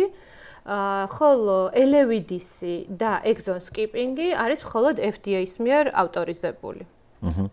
და მანდ FDA-ს თუ სწორად მახსოვს მითითებული ქონდა რაღაცა out of box გამოყენება, ანუ black label, black label-ში გადაიყვანა ზუსტად იმ აი ეს რაღაცას ლაპარაკობდი, რომ აი რაღაცა ჩიტებზე და გულიტებზე რომ მიდის კვლევები, ეგეთი წამალის მინდა რომ გამიკეთონ, თქვა რომ მიცა უფლება, რომ თუ ვიღაცას მოკლედ ისე გამოიყენეთ, ეს არ არის რაღაცა სტანდარტად მიღებული მკურნალობა, მაგრამ უფლება გაქვთ რომ ეს გამოიყენოთ. ანუ სახელმწიფო აძლევს უფლებას რომ გამოიყენონ და ამას გარდა მინდა გავიხსენო ერთი ესეთი მომენტი, არ ვიცი შეიძლება ანისაც ახსოვს ეს რა ჩვენ რეანიმატოლოგები ვართ და სეფსის ვებზურთ ხოლმე ხშირად. და იყო ესეთი ანტიბიოტიკი, არის უბრალოდ ესეთი ანტიბიოტიკი, ქვია ფოსფომიცინი. და რაღაც პერიოდში საქართველოში ანტიბიოტიკების მოხმარება ვიცით რა როგორ არის, ანუ კარაქივით იყიდება აფთიაქში და არ უშველა ამას არაფერმა, არც რეცეპტებმა და არაფერმა. რეანიმაციაში გვაქვს ძალიან მაღალი რეზისტენტობა, ანუ ძალიან წინააღმდეგობას გვიწევენ ბაქტერიები, ვერ ვხოცავთ რა, მოკლედ ეს ანტიბიოტიკები, რომლებიც სოფლიოში მუშაობს, ჩვენთან არ მუშაობს და იყო ესეთი ანტიბიოტიკი, ქვია ფოსფომიცინი, რომელიც საქართველოში ხმარებაში რო შემოვიდა, არ ვიცი საჯველაძე მიცის თუ არა. ერთი პერიოდი მისი ინტრავენური დოზა არ იგუგლებოდა და რო გუგლავდი, მართლა ეს მტრედი და გულიტი საიდან მოვიტანო, მტრედებზე გაკეთებული რაღაც კვლევებს გიგდებდა. და ამას ხმარობდით მათ შორის ბავშვებშიც და ძალიან ბევრი სიცოცხლე გადაარჩინა. უზრუნებული იყავით, ხო. სხვა გზა არ ქონდა. ან პაციენტი უნდა მყოლოდა, ან რაღაცა გართულებას მივიღებდი, რომელიც არ ვიცოდი, უბრალოდ იმას ვამონიტორინგებდით ყველანაირ ბიოქიმიური ტესტებით, ფუნქციებით. ეგ არის ჩვენი ფუნქცია ანესთეზიოლოგი, რეანიმატოლოგების მათ შორის, რომ როდესაც რაღაც კრიტიკული სიტუაციაა ორგანიზმში, ის რაღაცნაირად ისევ მართოთ და გამოვიყვანოთ ფონს, რომ აი ამ გართულებებთან თამაშით რაღაცნაირად მე ჯანმრთელობის უკეთესი სიტუაცია მდგომარეობა გამოვიყვანოთ ამ ყველაფრისგან რა და აი რა ვიცი ხა ეგეთი პრეცედენტი მქონია ხა ეს არ არის თქვა მით უმეტეს ეს გაცილებით მასშტაბური გამოყენება ქონდა ამას და აი რა ვიცი ალბათ მანდაც რაღაცა ფარმაცევტული კომპანიის ფლობელებს და სახელმწიფოს შორის რაღაცა ისიც იყო რა ქვია ეხა ეგეთი სიმკაცრით რატომღაც არ მიუდგენ ძალიან ბევრი პრეპარატი შეიძლება ვიპოვოთ ეგეთი რომელსაც ეგეთი ძალიან მკაცრი არ რაზე მინდა გავჩერდეთ იცი რისკებზე და ექსპერიმენტებზე მედიცინაში რა პირველი ვაქცინა ხა ჯენერის ვაქცინაც ხო ადამიანი დააკვირდა დროხებს და გადმოიტანა მე ეს ყვავილზე ხო და რაღაც დაავადება რომელიც 10000-ობით ადამიანს კლავდა ამახინჯებდა ცოცხლად ვინც რჩებოდა რეალურად დღეს უკვე პრაქტიკულად მოსპარია ხო ყველაზე ესეთი აშკარა მაგალითი მე რაც სმენია ეს არის ცოფისაცრა პასტერმა რაც გააკეთა ბავშვს საფრანგეთში ელზასში უკბინა ძაღლმა და პირველი პაციენტის სახელი იყო ჯოზეფ მეისტერი, ერქვა ამ ბავშვს და დედამისმა ჩაიყვანა პარიზში, დედამისმა განაცხადა თანხმობა და ყველა მიცოდა რომ თუ კი პასტერი ბავშვს აცრას არ გაუკეთებდა, ეს ბავშვი მოკვდებოდა, გადადებული იყო, იქ სხვა შანსი არ არსებობდა, ხო? ბუნებრივია, ზუსტად იქაც იგივე ხდება, სხვა ექიმებთან ერთად მეთვალყურეობით ამას ძალიან დიდი ხნის განმავლობაში უკეთებდნენ აცრებს, პირველი აცრა უკეთდება ცოფის საწინააღმდეგო ამბავს. ხო? მაგრამ იქაც ორი ვარიანტი იყო, ან ხარ გადადებული და სხვა გზა არ არის, ან იკეთებ ამ აცრას და ნახოთ, იქნებ გადარჩა. ეს ბავშვი გადარჩა და შემო უამრავი გადარჩა, მაგრამ ზოგადად მედიცინა ხო ესე ვითარდება, პირველი ანესთეზია, რავი, პირველი ალბათ თავის ქალის ტრეპანაციას დარწმუნებული ვარო. გაიკეთა ექიმმა თვითონ, სწორად მახსოვს ეგ ისტორია, ფოლეის ან შარდის ბუშჩი ჩასადგმელი კათეტერით გაიკეთა პირველი კორონაროგრაფია, გააგდეს სამსახურიდან და მე რომ მიხვდა რომ კაი რაღაცა იპოვა იმას. ხო, პირველი რენტგენის სურათი რა იყო, ხო? თავისი ცოლის ხელი გადაიღო რენტგენზე. მაგას გარდას მოდი შევადაროთ ქიმიოთერაპიასაც რა. ქიმიოთერაპიული პრეპარატები პირველი რისკები და მეორე რამდენად დიდი უიცობა მოსახლეობა დაარწმუნო იმაში რომ თურმე მედიცინა ეს ყოველთვის რაღაც ძალიან გაზომილი იყო და 2+2 უდრის 4 იყო. მით უმეტეს იმ სიტუაციებში, როდესაც შენ დიდი არჩევანი რეალურად დიდი არჩევანი კი არა, არჩევანი საერთოდ არ აქვს, ხო? ხო, აი ქიმიოთერაპიულ პრეპარატებს რო შევადაროთ რა, ბევრი ქიმიოთერაპიული პრეპარატი, რომელიც დღეს გამოიყენება, პირდაპირ აუცი სიკვდილს იწვევს, ანუ პირდაპირ შეიძლება გული ისე გაგიფუჭოს, რომ მოკკლას. მაგრამ ამას ხმარობთ, რომ სხვა გზა არ არის, სხვა შემთხვევაში ეს ადამიანი კვდება. და როდესაც შენ იცი, რომ ადამიანის ჯანმრთელობა არის იმ მდგომარეობაში, რომ მისი ფინალი არის სასიკვდილო გამოსავალი, ხო? იქ უკვე ყველაფერი უნდა ცადო, ნებისმიერი ექსპერიმენტი უნდა ცადო ეთიკურ ფარგლებში, ეხლა რაღაცა ისენი არ უნდა დაიწყო ჩხიბაობა, მაგრამ როდესაც არის ამ ესეთი მონაცემები, თუნდაც მინიმალური მონაცემები, რომელიც გაძლევს იმის ხელჩასაჭიც, ხავს, რომ ეს პრეპარატი პოტენციურად ჩვენი პაციენტისთვის იქნება სარგებლის მომტანი, ამას აუცილებლად ხმარობთ. იგივე ხდებოდა კორონას დროს. კორონას დროს იყო უამრავი პრეპარატი, რომელიც რა თქმა უნდა კორონას თვის არ შექმნილა და ზოგს ჰქონდა რაღაცა გვერდითი ეფექტი, რომ რაღაცა ვირუსის გამრავლებას აფერხებდა ზოგს და ეს რაღაცა ერთი არზა იყო, რაღაცნაირად ვცდილობდით, რომ ადამიანის სიცოცხლე გადაგვერჩინა რა. ყოველთვის მიდის ექსპერიმენტებით რაღაცების კეთება, შეიძლება რაღაც წამალი იყოს ერთი დაავადებისთვის გამოგონილი და უცებ აღმოჩნდეს, რომ მეორესაც გარდასარევად ერგება სულ შემთხვევით აღმოაჩინა. აუცილებლად ექიმებს უნდა ქონდეთ იმის გაბედულობა, სწორედ, გამბედაობა, რომ კარგად, როგორ გითხრათ, ანუ იმ ცოდნის ფარგლებში, რაც მათ აქვთ და რაც მსოფლიოში არის, კარგად დაფიქრდნენ და მოიფიქრონ, რა შეიძლება პაციენტებს, რომლებსაც აუცილებლად არაკეთილს აიმედო გამოსავალი ექნებათ, რაღაცნაირად უშველონ რა. ანუ ეს არ არის არც სარჯელაძის გადასაწყვეტი არაფერი, ეს არის უბრალოდ მხოლოდ იმ ადამიანების გადასაწყვეტია, ვინც ამ კურნალობას დაექვემდებარება. უნდა მას ეს რისკი გაწიოს თუ არ უნდა. ჩვენ იმათ სიცოცხლეზე, გარდა იმისა, რომ შეგვიძლია დავეხმაროთ, სხვანაირი უფლება არ გვაქვს უბრალოდ, რომ ეხლა უთხრათ, რომ თქვენთვის საზიანო რაღაცას ითხოვთ, ანუ ნებისმიერი სამედიცინო манипуляცია ან ჩარევა, რაც ყოველდღიურ პრაქტიკაში გვაქვს. ცენტრალურ ენას რო ვაყენებთ, შეიძლება მოგვიგდეს. და ავორიაში რომ მოყვე სიტყვაზე რა. და რავი რა არჩევანი მაქვს, ან ქირურგიული ჩარევა და გადარჩენა და ან რავი შეიძლება მოუკვდე. ხო? კი, ყოველთვის ნებისმიერი გადაწყვეტილება medicinaში, ნებისმიერი გადაწყვეტილება იქნება ეს წამლის გამოწერა, ქირურგიული ჩარევა თუ ანესთეზიის ტიპის შერჩევა, აი სხვადასხვა რაღაც რო ავიღოთ, ხო, მედიცინიდან არის შეფასებული რისკით და სარგებლის შეწონვადობით, ასე ვთქვათ. რა უფრო მეტია რისკი თუ სარგებელი და როდესაც ხედავ რომ სარგებელი აჭარბებს რისკს, რა თქმა უნდა, სარგებლიანობის მხარეს იხრები და ნებისმიერ რაღაცას ნაბიჯს როცა დგამდა სთავაზო პაციენტს, ულაგებ ამ ყველაფერს, რა, აი ამას ასეთი რისკი აქვს, ამას ასეთი რისკი აქვს, საშუალო, მცირე თუ მძიმე რისკი და გამოსავლებსაც ეუბნები და შემდგომ აძლევ არჩევანის საშუალებას. ამ შემთხვევაში რაღაცნაირად პირიქით არის თითქოს, ანუ პაციენტებს იმდენად კარგად აქვთ შესწავლილი თითოეული მედიკამენტი, იმდენად კარგად აქვთ შესწავლილი საკუთარი დაავადება, საკუთარი შვილების დაავადება, მშობლებს, რომ აქ ჩარევაც კი ძალიან უხერხული და არაეთიკურია ნამდვილად, არაჰუმანური არის და ეს პროცესი, რასაც ჩვენ ვუყურებთ დღეს არის დეჰუმანიზაცია. სხვა არაფერი არ შეიძლება დაერქვას ამას, ვინაიდან მათ ყველაზე კარგად აქვთ გასიგრძე განებული თუ რა რისკებთან არის დაკავშირებული მათი დაავადება და რა რისკებთან შეიძლება იყოს დაკავშირებული პრეპარატის მიღება და ამ არჩევანის შესაძლებლობას უკლავენ, ვინაიდან მათ თავად არ შეუძლიათ რომ გადადგან ნაბიჯები გადარჩენისკენ. ანუ წავიდნენ განვითარებულ ქვეყნებში, სადაც ეს პრეპარატები არსებობს, მაგრამ იმდენად ძვირად ღირებულია, რომ საკუთარი მოქალაქეებისთვის აქვთ ეს განსაზღვრული და ალბათ აქ დაფინანსების ნაწილზე ცალკე უნდა ვისაუბროთ და აქ ჩამოდის საკუთარ ქვეყანაში და ეუბნებიან, რომ იცი, ახლა მე შენზე ვზრუნავ და აი ამ საუკეთესო ზრუნვის მაგალითებიდან გამომდინარე, ახლა წამალს არ მოგცემა, ეს აბსოლუტურად არ ჯდება არანაირ ეთიკურ ნორმებში და შეიძლება მოკვდე, მაგრამ მე ხო ზრუნავდი. ნამდვილად და იგივე შეგვიძლია ვთქვათ ნებისმიერ კიდევ ბევრჯერ ვიმეორებ, მაგრამ მინდა რომ მოქალაქეებისთვის, ვისაც რაიმე ქრონიკული დაავადება აქვს, ან როდესმე ერთხელ მაინც ქონია შეხება რაიმე ქირურგიულ ჩარევასთან, манипуляციასთან, თითოეული თქვენგანი იდგა ასეთი რისკის და გადაწყვეტილების წინაშე, როგორც დღეს ეს ბავშვები და მათი ოჯახები არიან. უბრალოდ თუ კი პარალელს გავარებ, თქვენთვის რომ არ მოეცათ, მაგალითად, აი დიაბეტით დაავადებული ადამიანისთვის ინსულინი რო არ მიგვეცა, იმიტომ რომ მას აქვს რისკი, რომ ჰიპოგლიკემიაში ჩავარდეს, აი ჰიპოგლიკემიურ კომაში ჩავარდეს რა. თუ არასწორად მოიხმარს და ამიტომ არ მოგცემ ინსულინს. მოდი, ინსულინს არ მოგცემ და დიაბეტით, რა ვიცი, მოკვდი დიაბეტით. ანუ არ შეიძლება აი ამ რაკურსამდე მივიდეს საერთოდ, ანუ დეჰუმანიზაციამდე მისვლა რაიმე დიაგნოზის, რომელიმე ჯგუფის პაციენტების არის კატეგორიულად მიუღებელი და ამიტომ ვარ ჩვენ აქ, რომ დავიცვათ კონკრეტულად ამ დიაგნოზის მქონე ადამიანების კი არა, მხოლოდ ნებისმიერი დიაგნოზის მქონე პაციენტის უფლება.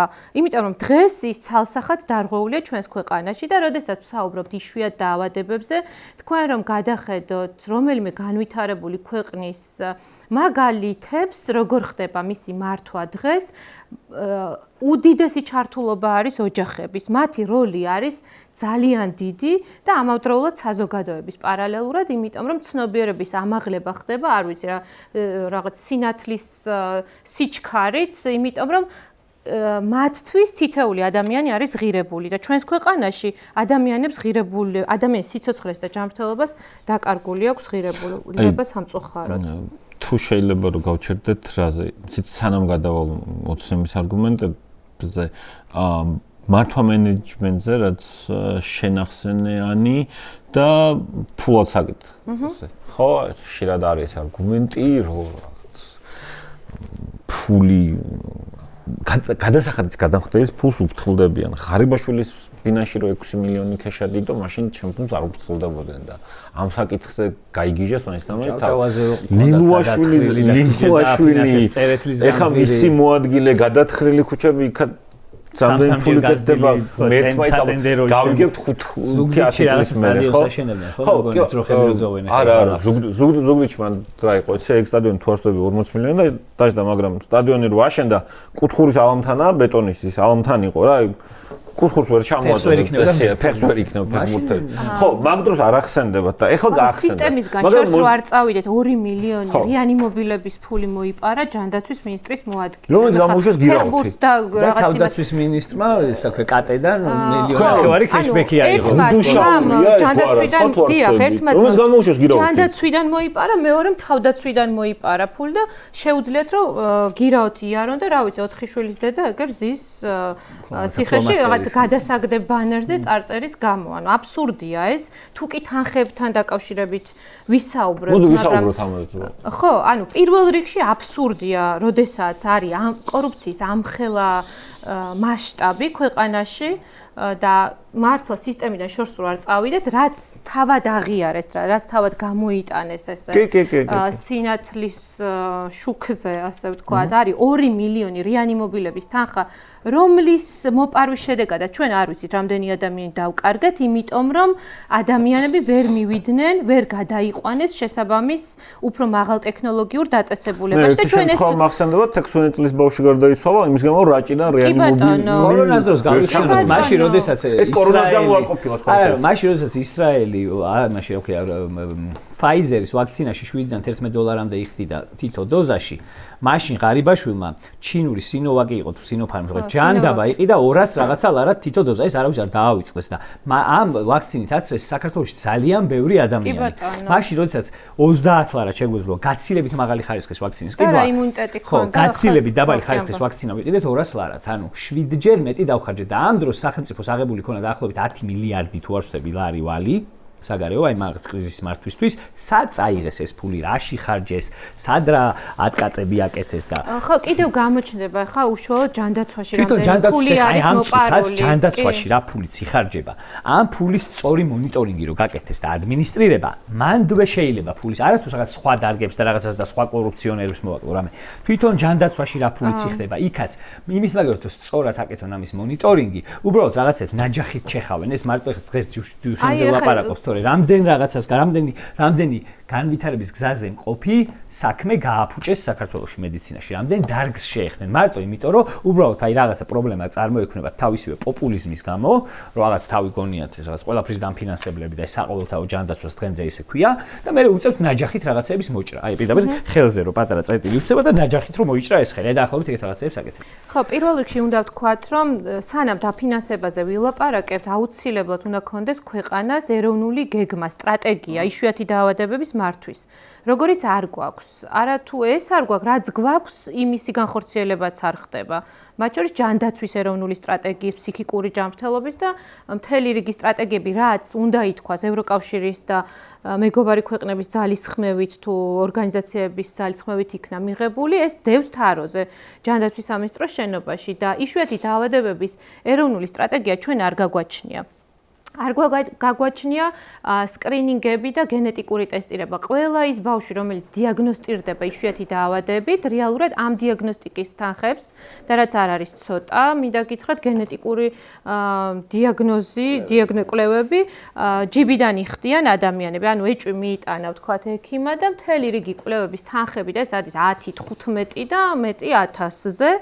იგზავნება საზღვარგარეთ ხშირ შემთხვევაში და იხდიან პაციენტები. შემდგომ ამას მოყვება უკვე სპეციალიზირებული ცენტრები, რომელიც ასევე არ გაგვაჩნია ქვეყანაში და როდესაც შვეიცარიაში ჩადის და იქ რაღაც პრეპარატებთან დაკავშირებით საუბრობს ადამიანი, რომელიც თავს ჯანდაცვის მინისტრს უწოდებს, შვეიცარიაში იქვე უნდა მოიკითხოს რამდენი ნერვკუნთოვანი დაავადების მართვის ცენტრი არსებობს და როგორ იმართებიან ეს ბავშვები. ისე კი არა, როგორც აქ 10-15 ფიზიოთერაპიის რაღაც აბონემენტს აძლევს, სადაც ასევე ვერ იღებენ იმ ხარისხს და მომსახურებას, რომელიც ამ ბავშვებს ესაჭიროებათ. არამედ ეს არის ძალიან მაღალი ხარისხის, ამას მიყვება თან კიდევ ტრანსპორტირების დაფინანსება, რომ პრობლემა არ შეექმნათ და აბსოლუტურ კომფორტში იყვნენ ეს ბავშვები და ისე გადაადგილდნენ.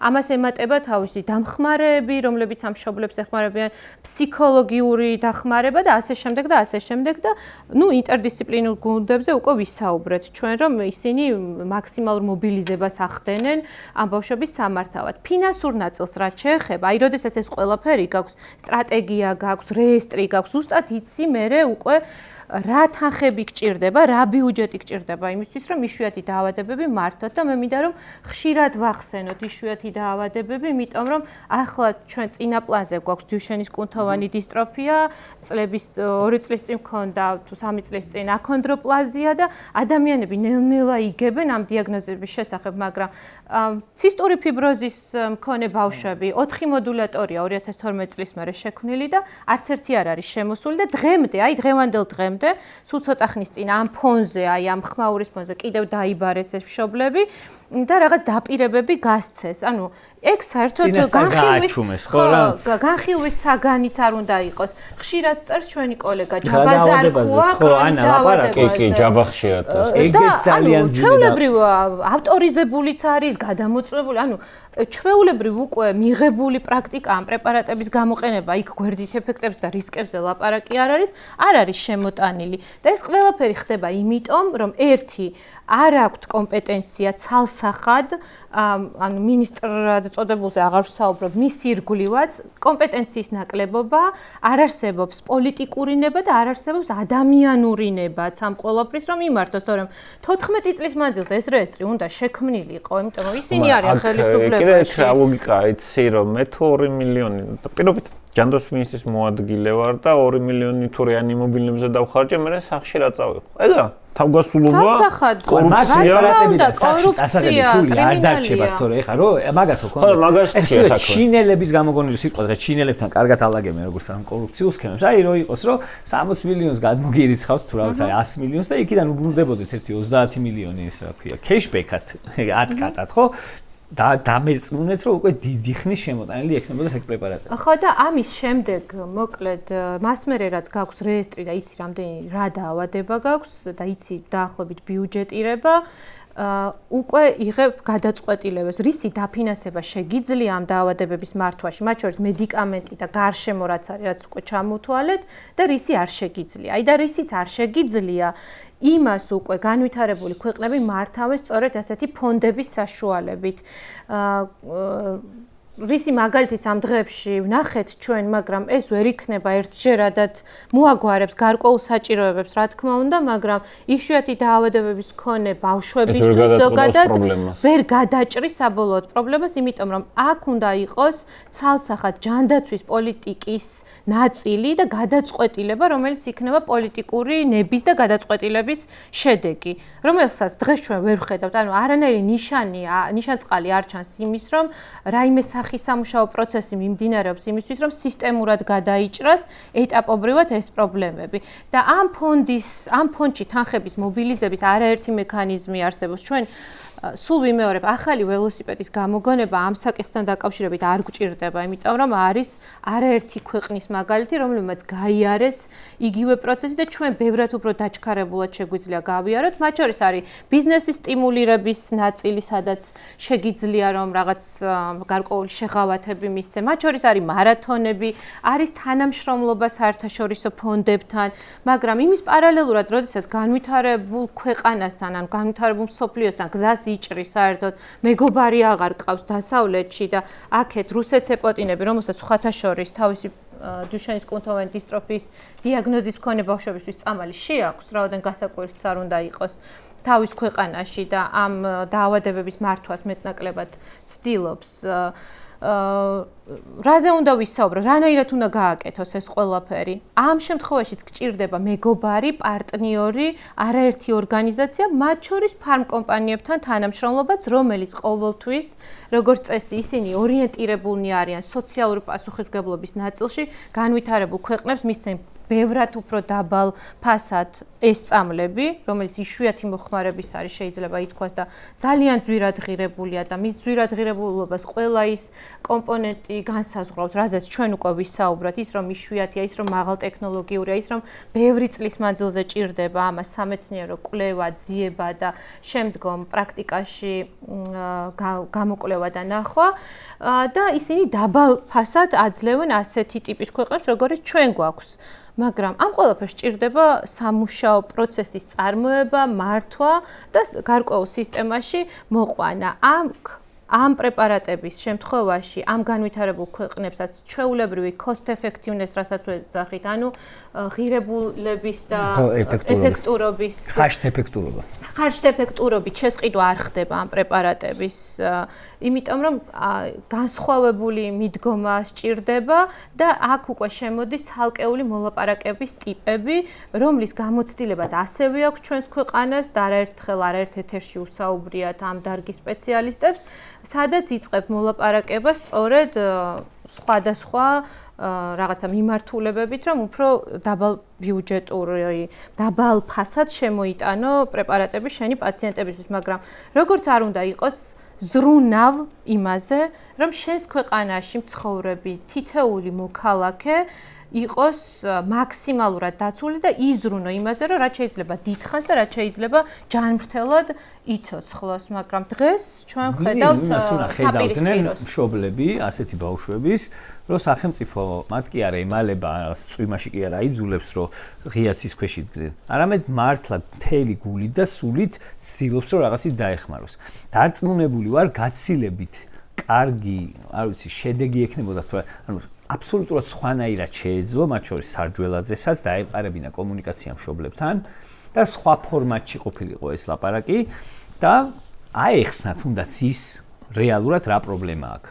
ანუ არის ფინანსური პრობლემა თუ რაშია საერთოდ პრობლემა და არც კი ხედავენ ამ მშობლებს. და რაღაცა ჩვენ დასაუბედროთ ეს ბოლო თვე არის წვიმა არ გადაიღო და ერთი თვეა არ ვიცი ადამიანებს აიძულებენ რომ ღიაცის ქვეშ წვიმაში, სიცივეში ბავშვების სიცოცხლისთვის საჭირო პრეპარატი მოითხოვონ და თან ამაზე ყურადღებას არ აქცევენ. თან ჩაყენებული ყავთ იქ გარნიზონი იმისა. გეგონება ვიღაცა შევარდნას უპირებდეს იმათ კანცელარიის შენ. თან რაზე საბო კობახეთთან შეხვედრას. გამო შეხვდა. წერილობითი პასუხიც არ გასცეს, რა ვიცი. ანუ წერილობით პასუხი ხო შეეძლო იმ განცხადებებზე, რაც შექონდათ ბოლო ერთი თვის მანძილზე, მეორე თვეა უკვე. არა, ამის ნაცვლად და მთელი პროპაგანდის მანქანა დარაზმულია და ებრძვიან ამ ბავშვებს. და რომ თურმე საჭიროებებიც არ გააჩნიათ ამ ბავშვებს. ანუ სად დაიმალება, საზოგადოებისთვის ხომ ცნობილი გახდა, რომ ის საჭიროებები, რომლებსაც გვერდითი ეფექტები აბსოლუტურად არ აქვთ, როგორიც არის რაღაც სხვადასხვა მექანიზმიანი საწოლი, სუნთქვის აპარატი, ანუ პანდუს დედალიფტზე აღარ ვლაპარაკობ, აი სიცოცხლეს რო სუნთქვის აპარატი, რომ უბრალოდ გამოკეტილი არ იყოს სახლში, რომელსაც აქვს ელემენტი, რომელიც მუშაობს 10-11 საათი, ჩავაგდე კიდევაც, მეორადი შეგიძლია შეიძინო, აღდგენილი $5,000 და $6,000. ანუ რაც ნაყიდი მაქვს იმაზე მაქვს ლაპარაკი. ახალი ეს 25,000 $25,000 შეშემოპირებათ ეს ბავშვები 2025 წელს აღიარეს. ეს აპარატი წელზე მაგრდება და შეგიძლია ეტლით ასე ირნო ბავშვი ქუჩაში. აი ესეთ აპარატზე. ანუ ამ ორწლიანი კომუნიკაციის და შეხვედრების შედეგად 2025 წელს აღიარეს შეშემოპირებათ. და აქ რაზე უნდა ვილაპარაკოთ საერთოდ მე არ ვიცი. ანუ ვერც კი ხედავ და სახელმწიფო მანამდე არ ხედავდა უფრო. კი, უხილავები იყვნენ და ასეთი უხილავი ჩვენ არაერთი პაციენტი იყო, სხვა ჯგუფის პაციენტებიც, რომლებიც ალბათ რომ მივლენ რაღაც ამ კონდიციამდე, შემდგომ მოგვიწევს რომ დავსყდეთ ჩვენ და იმ დიაგნოზზე ვილაპარაკოთ და ავუხსნათ ადამიანებს, თუ კი არ მოხდა რაიმე რადიკალური ცვლილება. და ეს ცვლილება უნდა მოხდეს აუცილებლად, იმიტომ რომ სისტემური ცვლილების გარეშე ასე ლოკალურად მით უმეტეს ამხელა მასშტაბის პრობლემას, რომელიც კონკრეტულად ამ დიაგნოზს ახლავს, ჩვენ ვერ მართავთ და ვერ გადავწყვეტ. უბრალოდ დღევანდელ დღეს საზოგადოებამ აი სოლიდარობა რაც აჩვენა, გადაჭრის გარკვეულ აი ძალიან დაუყოვნებლივ საჭიროებებს ამ ბავშვების, როგორიც მაგალითად ბექაშონიას ჰქონდა, ხო? აი არ ვიცი, ტრაგიკულია ეს ისტორია, როდესაც დევნილი ოჯახი, ორ პატარა საერთო საცხოვრებლის ორ პატარა ოთახში ცხოვრობს და ერთი ოთახის გაყიდვა უწევს იმისთვის, რომ ხელოვნური სუნთქვის აპარატი იყიდოს და ამას არაფინანსებს სახელმწიფო, ამას უყურებს გულგრილად მინისტრად წოდებული, რომელსაც დანაზოგი უდევს 290,000 ლარის სახით დღეს იმაზე ანგარიშზე და კიდევ უფრო გაიზარდა ეს წინა დეკლარაციით არის და არ შემოწმებია რამდენია. ანუ მე იმას კი არ ვამბობ, რომ საჯარო მოხელეს დანაზოგი არ უნდა კონდეს, მაგრამ როდესაც აი ამ პედესტალიდან რაღაც თითს გიქნევს, რომ შენ არ გჭირდება ეს თურმე შენ არ უნდა ისუნთქო, შენ არ უნდა იცხოვრო რაღაც ნორმალურ პირობებში 25 კვადრატულ მეტრში ცხოვრობს პაციენტი, უმძიმესი პაციენტი, რომელსაც ჭირდება მუდმივი ინტენსიური მოვლა, სანაცია ჭირდება, დედა, ბებია, ბაბუა და 5 წელი ოთახიდან ვერ გამოდის. აი ამაზე დიდი ტრაგედია. რა შეიძლება იყოს? დენის წყაროზე არის მიჯაჭვული რეალურად რა. ანუ როდესაც აი 21 საუკუნეა პორტატული, რა ვიცი, რა აღარ არსებობს უკვე, არ ვიცი. ყველაფერს გაძლევთ. გამოდის დედა, რომელიც ამბობს, რომ ვენტლი მომცეს როგორც იქნა, რომელიც ორ კვირაში დაიშალა, მექანიკურ, რომელიც ბავშვებს ხელს ტკენს და სახელმწიფო ეუბნება, რომ სანამ 4-ვე კიდური აბსოლუტურად არ გაუჩერდება, ელექტროედს არ მისცემენ და როდესაც მას ეკითხებიან, თქვენი შვილი რომ იყოს და კაცი, რომელიც თავს მინისტრს უწოდებს, ეუბნება ჯვარისწერიაო, ჩემ შვილსო და ჩვენ ხომ ყველამ ვიცით, რომ მათი შვილების შემთხვევაში ისინი ყველაზე ბანალური დიაგნოზის დროსაც კი მიფრინავენ ევროპაში, ამერიკაში, იქ მშობიარობენ, მინიმუმ თურქეთში და იქ აგვარებენ ამ სამედიცინო პრობლემებს და ასეთ ადამიანებს არანაირი უფლება არ აქვთ უბრალოდ, რომ ასეთი სისტემები ებაროთ, სადაც საჭიროა ძალიან დიდი ემპათია. ალბათ ყველა მიცის ახლა მოქალაქემ, ვისაც სამედიცინო სერვისი დაჭირვებია დედაქალაქს გარეთ მედიცინასთან დაკავშირებით რა ხდება საერთოდ, ხო? ანუ გარდა იმისა, რომ ფიზიკურად ექიმი არ არის, ცოდნა არ არის, ინფრასტრუქტურა არ არის და არაფერი. კიდე რეანიმობილის ფულსი პარავენ, რომ აქამდე არ ჩამოვიყვანთ. მით უმეტეს ახლა ანის არ მუშაობდი ან მაგ იმაზე რეანიმობილზე და ნანახი მაქვს როგორ ანუ რამდენი პაციენტი მომყავდა დედაქალაქში, რის გამო მომყავდა, აი უმარტივესი ბანალური პრობლემების გამო მომყავდა საიმაში რა ქვია დედაქალაქში იმის გამო რომ რეგიონში ანუ თბილისიდან 40 კილომეტრში 60 კილომეტრში ეს ამ პაციენტების მართვა ვერ ხერხდებოდა ან ცოდნის უკმარისობის გამო ან შესაბამისი სპეციალისტის არარსებობის გამო და ეხლა მინდა რატო დავიწყე ეს თემა ეს ბავშვები ხო რაღაც გარანტირებულად ყველა თბილისში არ ცხოვრობს აგერ აქ საბურთალოზე ან სადაც ვაკეში ხო ანუ ამ ბავშვების ხილვად ანუ არც კი ვიცით რამდენი ყავს თუ შენ არ დაიწყებ ამ პრობლემის კვლევას არ გააკეთებ მინიმუმ რეესტრი უნდა გქონდეს მინიმუმ გამოიკვლიო რამდენი ასეთი პაციენტი რაზეც ახლა ანი ლაპარაკობთ ეხლა რამდენი ყავს ეს პაციენტი თორე რეგიონებში შეიძლება ბავშვები ეხლა ამ წუთას არიან დიაგნოსტირებული არ აქვს დიაგნოსტირებულიც კი არ არიან იმათ ოჯახებს ექიმთან მისვლის საშუალებაც კი არ აქვს და უბრალოდ გონიათ რომ ამ ბავშვს საერთოდ სხვა რაღაცა ჭირს და ჩვენ რო ვიძახით სიცოცხლის ხანგრძლივობას 20 წელს ხო ეს 20 წელი საშუალოდ აღებული რიცხვი არის თორე ზოგი შეიძლება 12 და 13 წლის ასაკში ისეთ კონდიციაში იყოს უკვე რომ სიცოცხლისთვის შეუთავსებელი გართულებები ქონდეს და ჩვენ რა ვიცით სად რომელ სოფელში რომელ დაბაში სად როგორი პაციენტი წდევს თან თუ გავითვალისწინებთ იმ ფაქტს რომ საქართველოში ხდება შერჩევითი ესე ვთქვათ ისენი რა ქვია აბორტები როდესაც ანუ ბიჭები ჩდებიან უფრო მეტი ვიდრე გოგოები და ზუსტად ეს ის დაავადება რომელიც ბიჭებში უფრო ხშირად ვლინდება შესაბამისად სტატისტიკურად ჩვენი ქვეყნის თავისებურებიდან გამომდინარე ანუ თავის ნებაზე კი არ არის სქესის ესე ვთქვათ სიხშირე მიშვებული არამედ ხელოვნურ სელექციას ვაკეთებთ. კაი ხანი, დიდი შანსია რომ გაცილებით მაღალი რაოდენობა იყოს პაციენტების, ვიდრე რაღაც ციგნებში შეიძლება წაკითხული სტატისტიკა გვეუბნებოდეს რა. ამიტომ არიან მე ჩემი აზრით დარწმუნებული ვარ რომ არიან პაციენტები, რომლებმაც საერთოდ არ იციან რომ ეს დაავადება აქვთ და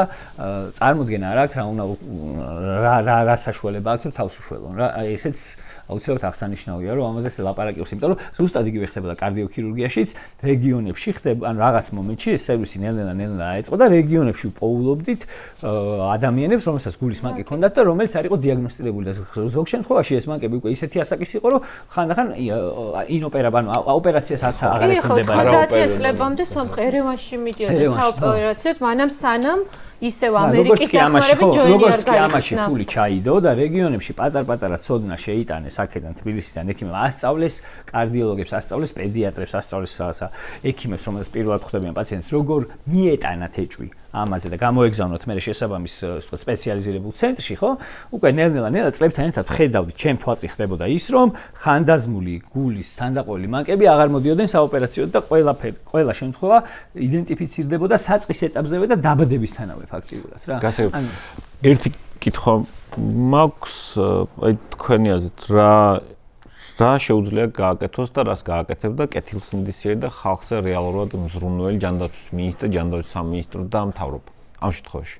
ანი შენგან პირველ რიგში გააკეთებდა რეესტრს, რაზეც საუბრობთ და უკვე გაკეთებული ექნებოდა, მაგრამ როდესაც აი ამ ესეთ რაღაცა უბსკრულს მიადგნენ თავისი უმოქმედობით, რა თქმა უნდა, პირველ რიგში რეესტრი უნდა გაეკეთებინა, მაგრამ ვინაიდან დღეს მშობლები ქუჩაში დგანან, თუ კი ანუ ამ გადმოსახედიდან კითხულობთ ალბათ, ხო? აი ამ წავე მომენტში თუ ზოგადად. არა, ამ წავე სიტუაციაში, როდესაც არც რეესტრი აქვს. ზოგადად ეს არის იდეალური ჩვენ რომ ნორმალური ქვეყანა გქონდეს. დარწმუნებული ვარ, რომ ასე იქნება და მივახწევთ ამას. დღევანდელ დღეს პირველ რიგში ადეკვატური კომუნიკაცია უნდა დაიწყოს აუცილებლად. არ შეიძლება რომ პროცესი მიმდინარეობდეს ქუჩაში, ანუ პაციენტები მშობლებთან, ოჯახებთან, მათ მხარდაჭერებთან ერთად წვიმაში, ქარში, სიცივეში, ქუჩაში იდგნენ და მინისტრი, რომელიც თავს მინისტრს უწოდებს, კიდევ ერთხელ ვიტყვი, დადიოდეს კლინიკიდან კლინიკაში საჩვენებლად იმისთვის, რომ აი რაღაც მულტიდისციპლინური ჯგუფი და ჩამოაყალიბა მიმღებ კლინიკებთან ერთად, რომლებსაც შეუძლიათ ეს სერვისები მიაწოდონ. ამის შესახებ სამინისტროს ისედაც აქვს ინფორმაცია, რომელ კლინიკას რა სერვისის მიწოდება შეუძლია. ამის გარდა მან სამინისტროშივე დაიბარა ეს ხალხი, ამ კლინიკების ხელმძღვანელები, რომლებთანაც შეათანხმა, რომ კი ისინი თანახმა არიან, რომ ეს ბავშვები მიიღონ სხვადასხვა კვლევებისთვის თუ არ ვიცი სტაციონარული თუ ამბულატორიული მომსახურებისთვის. ამიტომ ახლა არის სწრაფად ქმედების დრო. უნდა შეიყვანოს ეს ხალხი იმ შენობაში და დაიწყოს მოლაპარაკება იმაზე, რომ კი, პირველ რიგში დაპირებას მისცემს, რომ სწორედ ისე მიუდგება, როგორც ამ პაციენტებს ეკუთვნით და როგორც არის განსაზღვრული, როგორც თავის შულს მიუდგებოდა, დიახ, აბსოლუტურად გეთანხმებით, იმიტომ რომ ნებისმიერი ჩარევა, манипуляცია თუ ექიმის დამოკიდებულება, სულ ამას ვიმეორებ ჩემი პროფესიული რაღაც კარიერის დროს, რომ ექიმი პაციენტს უნდა უდგებოდეს ისე როგორც ოჯახის წევრს, იქნება ეს ბავშვი უნდა უდგებოდეს როგორც საკუთარ შვილს, და-ძმას თუ მშობლებს. სხვანაირად მედიცინა ვერ იქნება ისეთი ჰუმანური, როგორც ის უნდა იყოს. შეიყვანოს და დაელაპარაკოს ადამიანურად და მე მაქვს ინფორმაცია, რომ აი სხვა ჯგუფის პაციენტები, რომლებიც ამ ფონზე მიიყვანა და დაიბარა, მათთან კომუნიკაცია უკვე აბსოლუტურად განსხვავებული ჰქონდა, ვიდრე ჰქონდა წინა თვეებში ან წლებში, როდესაც ეს კომუნიკაცია სრულდებოდა ხოლმე მაგიდაზე ხელების ბრახუნით და ესეც რა ვიცი, ჩემთვის კატეგორიულად მიუღებელია. მე ამას ხმამაღლა ვამბობ, იმიტომ რომ არაერთი პაციენტისგან და პაციენტთა ჯგუფებისგან მაქვს ეს ინფორმაცია, რომ ბოლოს იმდენად აგრესიული იყო, რომ ხელს აბრახუნებდა მაგიდაზე.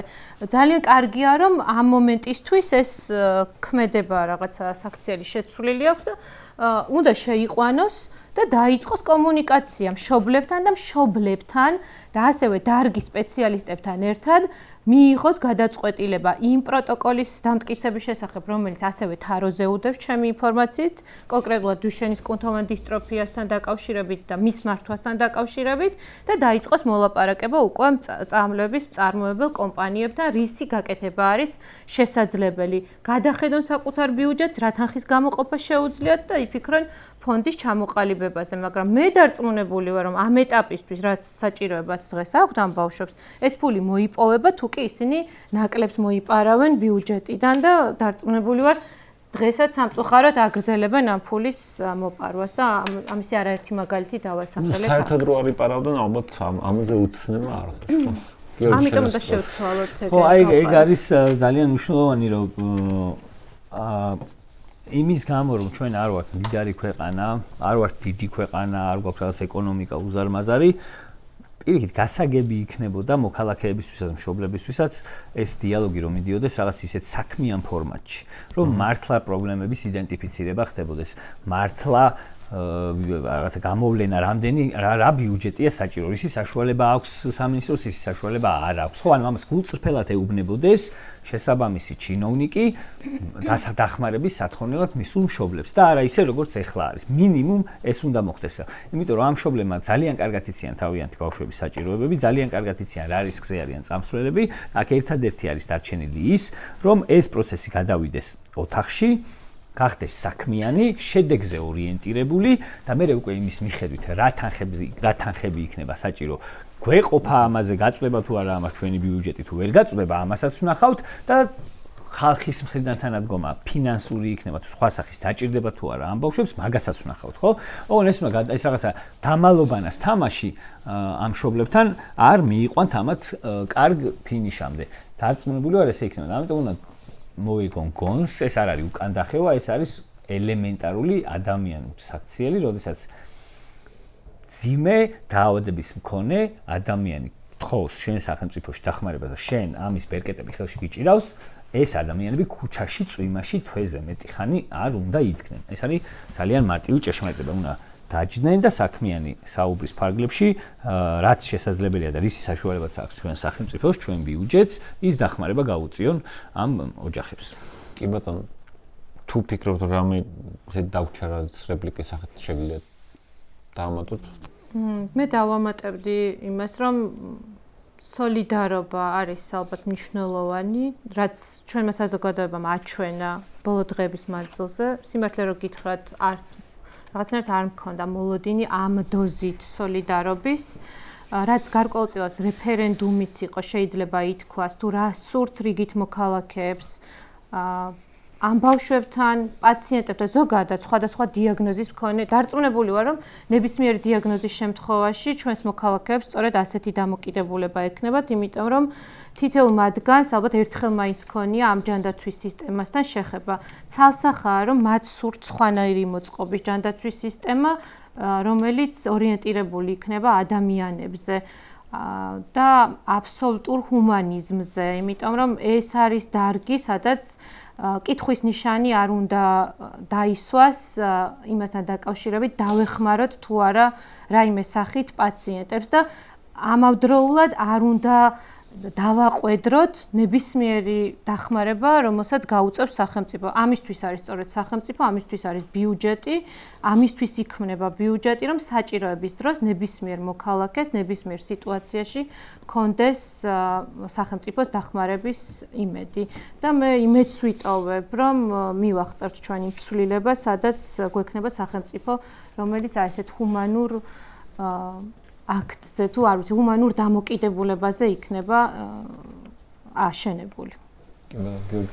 ხო, ეს მეც აი ამ მარათონს მინდა გამოეხმაურო, ეს იყო ალბათ პირდაპირი დემოკრატიის თვალსაჩინო მაგალითი, როდესაც ესე ვთქვათ პრემიერ-მინისტრად წოდებულ თოჯინას პასუხი გაცეს მოქალაქეებმა, რაში სურთ დაიხარჯოს მათ მიერ შეკრული ბიუჯეტი, როდესაც აქ რაღაცა ამაზე იყო, რაციონალურ ხარჯვაზე იყო ლაპარაკი, კორუფცია უკვე აღნიშნეთ, ამიტომ არ გამოვა ამ ოჯახებთან დამალობანას თამაში, ისე ვიმეორებ, მოქალაქეებს, საქართველოს მოქალაქეებმა თავისი ნება დააფიქსირეს.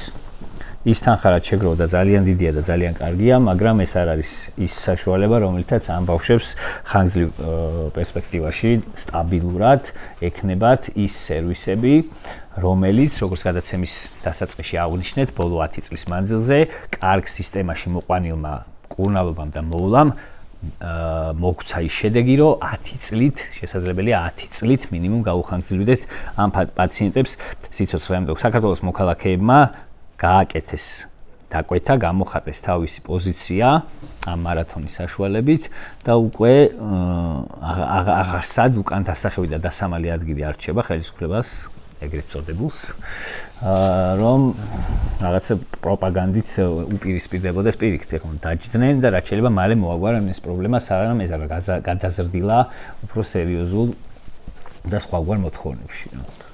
რომ მადლობა მეგობრებო. მადლობა. ეს მაყურებელსაც როგორ დავამთავრებთ? მიეცით წამალი ბავშვებს. მიეცით ბავშვებს წამალი. კი ბატონო.